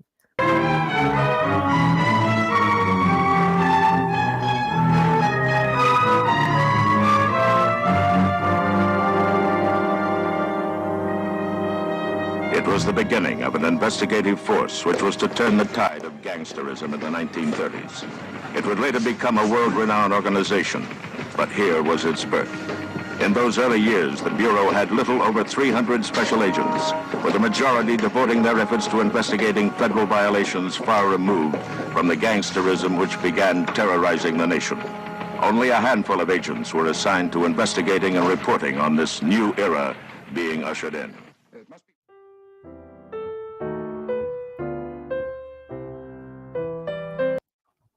This is why I put this here, because this is where it all starts. This is a direct quote from Hoover. And it says, for those that aren't looking at the visual, the most vicious, dangerous, and resourceful criminal brain this country has produced in many years belonged to a person called Mother Barker. In her 60 years or so, this woman has reared a spawn of hell. Now, the last sentence. Okay. The rest of it's bunk. So this is how far they're willing to go in public and just put it out there with the most, again, very much like the criminals are chasing, without any compunction whatsoever, without remorse. What goes on in a person's head that clicks that way? And how is he different from who he's chasing? Okay, they didn't go out and kill anybody innocent. Oh, they have a record, but they do this. And I was shocked when I found out how bad they did it to her. And then to find out on the paranormal side that she's probably stuck there under this curse thing. Did she deserve that? Listen, we're not here to judge that. We're not supposed to, right? We can judge that, yeah, she, but not, she has a right to cross over and do whatever her soul needs to do on the other side to sort this. Or else what are we doing? They know over there. They know all the stuff. They know all the things that went on. And that goes for kids too. It goes for everybody. We don't have to like it. It's just what happens, in my opinion, at this point. But is it enough to hold a woman, a ghost in a well, a ghost in a house? And now what's going to happen? Hour after hour, people are going to go through that house and repeat the same thing. She was found laying here with a Tommy gun. I'll tell you what, if I was in that house, at this point, I'd be shooting back. I mean, you're not going anywhere. You're in there with your last kid alive. But she didn't do all the stuff. It has consequences. And I think he's probably seeing his. It's interesting to hear generals and ex-presidents and stuff come through. Our agents lack powers of arrest. It's not a federal crime to rob a bank. It's not even a federal crime to kill one of our agents. Oh, gosh, so yes, in a sense, we do stand by, but not idly, I can assure you. Sound is off, but you can get what a pompous ass he is. Let me jump ahead. Bless his heart. I'm sure he did wonderful things for the country. I want to finish off with this real quick. This is just him being, playing Hoover in all the right ways. Well, hopefully that's rather exaggerated. And again, this is all we had. So, of course, we're going to, right? Being manipulated. So, this is 1932. Then they go to St. Paul, Minnesota. Why is this important? I'll tell you why. So for liking me? Something. Let me stop here. Something. He's just talking to this girl. This is the girl that he actually had a child with, and that'll come up later on. But they're portraying it here like he's, they had girlfriends back and forth. They kept them really hidden. They had different apartments. Mom didn't want them around. That's true. But the reason that this is important is this is in St. Paul, Minnesota. And this is where he hooked up with her. This is Alvin. And she was real young. They wind up staying together for quite a while, kind of long for these guys, a couple of years. She winds up getting pregnant. She's there when something big goes down, and they wind up capturing her. She has the baby. He never gets to see the baby. I've looked and looked and looked. I don't have anything from him. Maybe it's in his books. I don't know on whether he ever contacted or heard contact from that child. But what I did hear and get pretty much confirmed is that his parents took in the child. The lucky kid, got a decent shot at life. But the reason St. Paul is important is because this right here. Why is it every time you open that loose mouth, I get twitches? Maybe you don't like it. Seems to me you, Johnny-come-lately, could hightail it out of here. You just ain't needed that bad. Ain't needed that bad. We gotta get moving. That was a friend of mine on the phone. We've been tipped. You say who tipped, Ma? He don't know.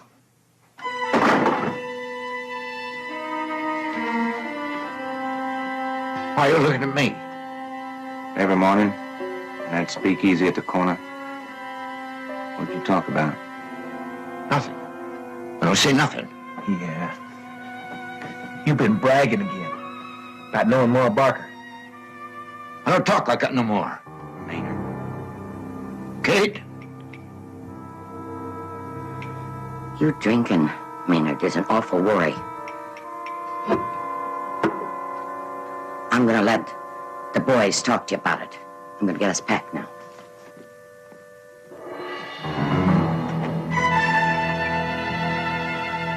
Wasn't me, Alvin. Being a Johnny-come-lately, maybe I just don't know you that well, Maynard. I swear it wasn't me. Something to talk over on the way.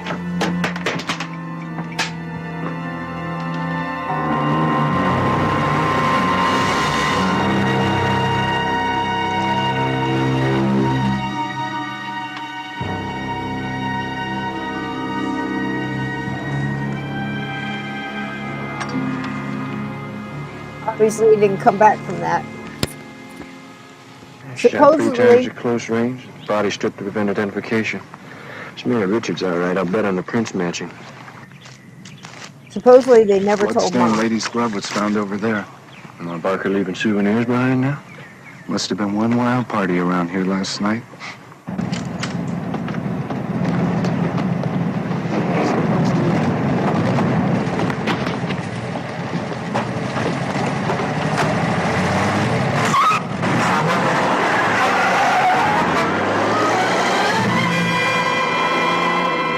Robbery of the Fort Scott Bank in Kansas by the Karpis Barker Gang on June 17, 1932, was one of Karpis' first bank robberies.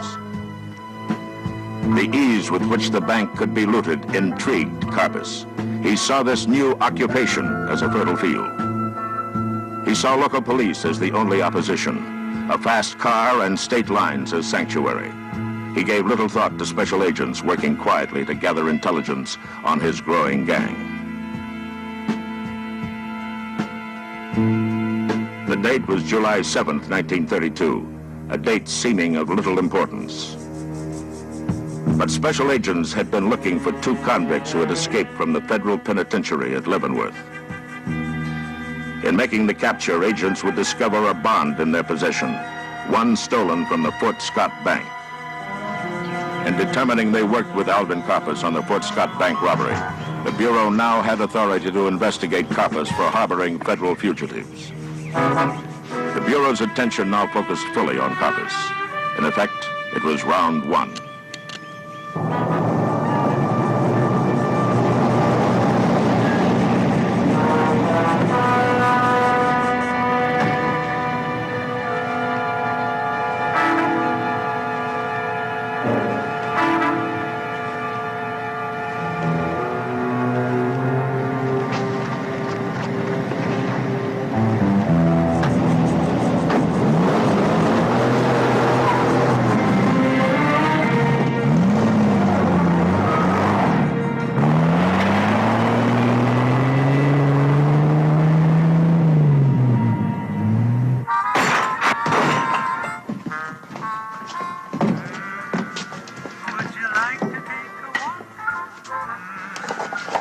Just 3 minutes. I hate to be the one breaking the news to Mr. Hoover. By a strange coincidence, that's exactly what you'll be doing. Touch of laryngitis. But within 3 weeks, more bad news was to be relayed to Mr. Hoover. First, the bank robbery at Concordia, Kansas, which netted the Karpis Gang almost $250,000 in cash and securities. Then, on December 16, 1932, in Minneapolis, Minnesota, the name of Alvin Karpis was to explode in the newspaper headlines across the country.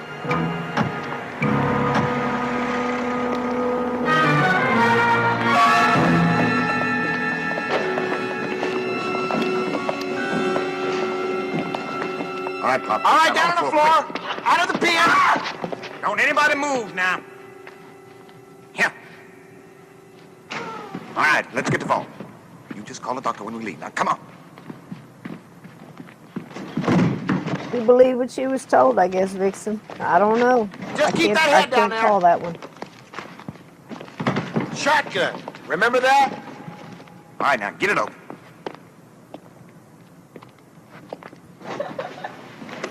No, now, dear.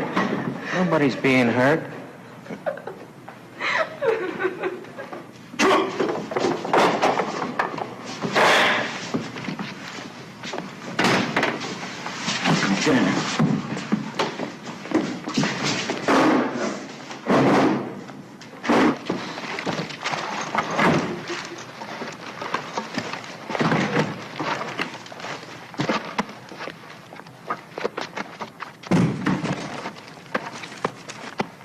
Just stay calm, lady. Just stay calm.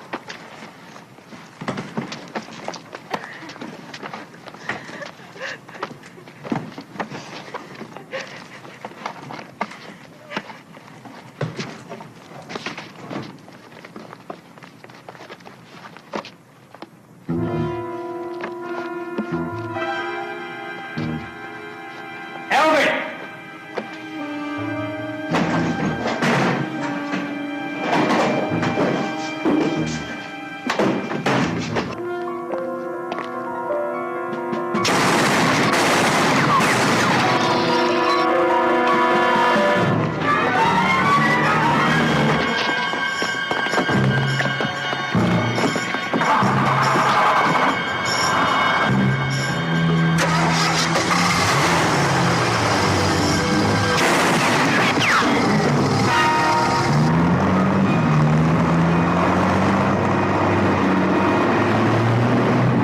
It was a senseless slaughter. 3 innocent people murdered following the robbery of the Third Northwestern Bank of Minneapolis. I don't know if budget will approve it, but try it out on Jennings. Make sure he understands that additional field officers are top priority. Yes, sir. Forward a detailed report as soon as Anything possible. further? We got a positive ID on Doc Barker now being with the gang. What about Alvin Karpis? Also identified as the man giving orders in the bank. Seems he ran the show. So Mr. Karpis is the king of the roost now.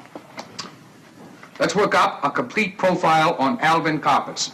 I want to know what that man eats for breakfast, the kind of clothes he likes, if he's interested in the sports, the kind of women he runs around with. Check with the prisons he's been in and people there he's talked to.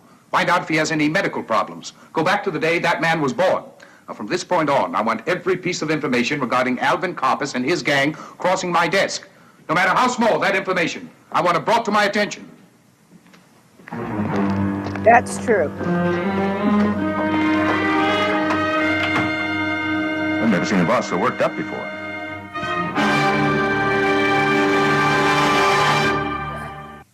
Oh gosh, remember those old shows? So why St. Paul, Minnesota is important is there was a little thing. Let me pass this real quick and we'll go back tomorrow on this, but I had it written out somewhere. Okay. What I'm going to do is I'm going to save the rest of this for tomorrow. I'm going to tell you this bit. So there was a few towns that Alvin Karpis would say that you could go to and the whole town was bought. You could go there and they would know who you were. They would cover your tracks for you. They would, right down to the sheriff, the mayor, everybody. And they would give them a cut. Now, some were more corrupt than others. Alvin was known to say that if all he had to worry about was the cops, he'd go live in Ohio. Certain places in Ohio were completely. He said anybody under 20,000 people, I think it was, he said they're owned. They're owned. There was so much money flow. There was so much corruption. And St. Paul, Minnesota, was one of the worst. And it was so bad, folks, that it was a known thing that if you were a bank robber, if you were any kind of criminal whatsoever back then, there seemed to be no limit, that you could go to St. Paul, Minnesota and grease the palms there, the people that had them out, And as long as you didn't commit any crimes there, you were good. They wouldn't extradite you. They wouldn't let them know you were whatever you needed. Just don't come here, live here, spend your money here, pay your way. Just don't do any crimes here. Well, the Barker Gang worked for a little while, but they didn't hold true to it. And it was funny with a couple of authors that explained it, said that the word on the street in St. Paul, Minnesota, by the time the Barker Gang was done with it, was every criminal there wanted to kill them. So they couldn't go back to St. Paul. But they were there for a while. And tomorrow night, I'll tell you a little bit more about that, the O'Connor method. And it's crazy. It's like going back and talking about Tammany Hall and how the voting was always screwed up, and so many different stories, how corrupt all these places are. You wonder, where did we go wrong? Even then, And the most baffling thing is this is 1920s, 1930s, this is going on. It's still going on. We haven't figured out how to beat it yet. I think we could.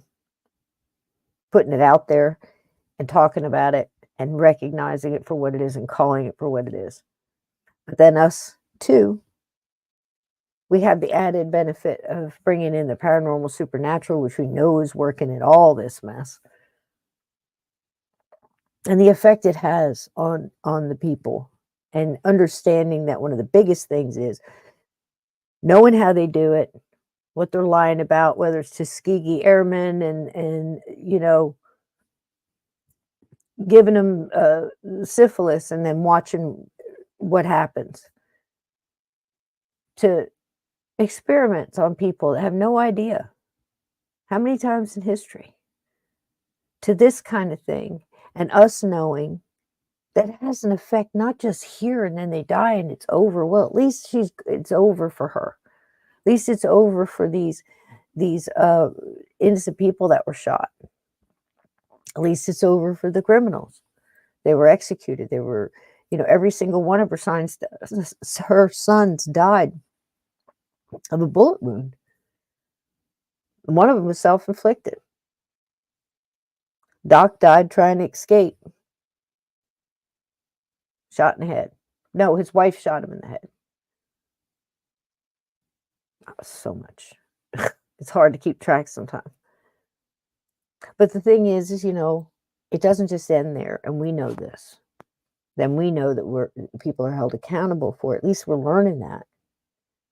And that's what I want to bring to after this is all over. I want to bring you some of those stories because I think you're going to find them amazing, and how much they click in with all of this. And obviously there's something moving in this, because the way the arsenic and old lace helped me understand her a little bit more, and then to get that information from my paranormal acquaintances that know much more about this than I do, because they were there, not during the time, but in the spot, and were able to get readings and history that we can't put our hands on unless we go to the historical society in town, whatever. And it's just amazing to see how it all overlaps with understanding how people could be so in something so obvious that it's one way, and they're completely convinced it's another. And it's so baffling to see that sometimes we just kind of just cut it off because we don't know how to deal with it. But it happens. People can convince them themselves that something is one way when they're staring them right in the face. It's like you're standing in a burning building. No, I'm not. Well, you just said you saw flames. Yeah, but I'm not convinced they're out to get me. I'm not convinced that they're going to burn down the house. That's how it feels sometimes. Or trying to help that friend that keeps jumping in the same thing that got him in the mess in the first place, or that loved one. Light workers, you got to keep your lights on no matter what. And sometimes you got to let go. And looking into things like this, I think, helps us understand a little bit more about what's going on and what's going on over there, because it seems to me that the spirit world is wide awake. The spirit guides are moving. Ask them for their sign. Ask them for that little extra strength and direction and a peace in knowing that I think you're here for this reason, for a reason at this time. And I think you know that. And looking back at this stuff as a gas and seeing how long, we let them just waltz us right into their narrative and how clearly everything you can see now. And if you get me, that's cool. I love that. And if you don't, I'm just, put me in with the batshit crazy broads. I've been called worse. But I think it's important in this time to gain strength from that knowledge. And then to see the way that the spirits worked with it too, with, the timing. So it's for somebody. And I got a lot out of doing this, and we're going to get, a little bit more tomorrow and finish up with public enemy number 1, because Alvin Karpis, again, when I say this, I am not holding him up to anything. I'm just stating facts. He to talk to his peers, which, go figure, but to talk to his peers was one of the smartest criminals out there as far as organizing and structuring things, and the way, it was his idea to, to plan out the escape route and to drop roofing tax, so the tires would be blown out of the, from the cops, and just, all the little details. He made them go over and over and over the plans, and he had specific people hired for specific situations. They got away with a lot of money, a lot of money, in the millions. I've heard anywhere from $1 million to $3 million. Their money, their time. What's that in today's? They blew through it like crazy. And mom spent a lot of it in the beginning. Absolutely true. Bailing her kids out of trouble, paying off people, paying off cops. That's absolutely true. But apparently they were doing a lot of that in St. Paul, Minnesota, and a few other towns too. They had help. And it's crazy to think that. And then to look at as a different kind of an experience, to look at J. Edgar Hoover doing the things that he was doing in the light he was doing them in, and knowing the things that we know about him now, and there's a lot more. And then looking at them and wondering, it's stuck in the middle with you, right? We're looking at all these people getting away with all this crime, and we're just trying to, make it to tomorrow and try to enjoy life and remember all the things that are cool about it. So many things that are still beautiful. And one of the things that's beautiful is being here with you guys. Thank you for letting me rattle on. Somewhere in there was something important that clicked a lot of this stuff together. And I know we go through some crazy ways to get there, but, not a pro. Don't even play one on TV. I'm just trying to give you a message. And it seems to me that they're using old criminals and history to say something profound. Yep. So hang in there, guys. It seems like it's crazy out there. Just keep breathing. Just keep breathing. And be good humans. Sorry about all the mistakes and stuff tonight, but you ought to be used to it by now. It's not a perfect podcast, but it's a perfect time it's spent with you guys. And I hope you look at some of the old mysteries and stuff. It's been fun putting them up there. And I'll be dead honest with you. I don't ask for money. I don't put nothing from behind paywall. I got to do stuff to, raise my views and get it out there and beat some of the algorithms. So I'm trying to do all those things without being invasive to your however you partake into this show, whether you're here for the live chat or you're here for info or you love, being part of this. I certainly do. And how you listen to it. I don't jam it full of commercials because I know how offensive that is when I'm listening to something. I'm trying to go to sleep and all of a sudden I'm getting TMU's song in my head. It's really loud, so I don't do that. And I won't. So I put the extra stuff during the week because somebody new that's just looking at that time might see it and enjoy that. And maybe that's the way they become the subscriber for this show. Some people that watch the show might watch both things and be part of all of that. And I love you guys for that. And it's wonderful. We have a great time. There's been many a nights I've sat here and just had a whole day flipped over because I spent 2 hours with some great people listening to a good show and joking and asking. Genuinely, people care about how other people are in there. And it's very cool to be a part of that. So that's also why I put it in the middle of the week. I do it again, like I said, when I can. I hope to get more structured in the future, but I know me. So, lower your expectations. But I'm going to put them up when I can. So I love you. Thank you for being here. We got to play a song on the way out. What did I pick? Oh, good. I love this one. It's probably one of my favorites. So I love you guys. And thank you for being here. See you tomorrow night with Steve. We're going to finish up Alvin. Spoiler, he lived to tell about it. And that's one thing that a lot of gangsters from the Depression era can't say. So I think that's interesting. And we'll talk about that tomorrow and hear a couple of things that Alvin has to say about it.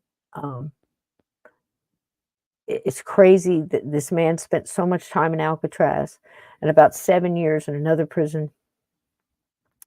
And I haven't seen one interview that's asked him, you were in Alcatraz where you are in that cell. I think it's 16 hours a day. It could be more. No outside contact via radio or newspaper or otherwise. You're just in there and you're tight down. And one of the things Alvin said, and I'll leave it with you, and maybe we'll see it tomorrow too. He said, I realize that, people think, well, what do they expect? They're out there, doing the things they did. What do they expect the treatment to be? And he said, but there was a lot of other people out there in a lot of other prisons that didn't treat people that way. He said he didn't see the need for it. And as I said to Steve last week, that was the one time, well, actually there was 2 times, but that I caught that he actually showed emotion. And this is a man that there's no argument about people agreeing that this guy was a genuine psychopath. And that's people that lived with him, knew him, evaluated him, incarcerated him, whatever, robbed with him. And I think it's interesting that that exactly portrays what you hear and the stereotypical of that, where you would have emotion for yourself, but not for others. And Frank, again, was like that too. And I think the other 2 were just, they took the wrong road. So don't take the wrong road. Be good humans. I love you. And if you can't get rid of the blues, dance it away. Thank you guys for being here. Truly love you all. Good night. Be well.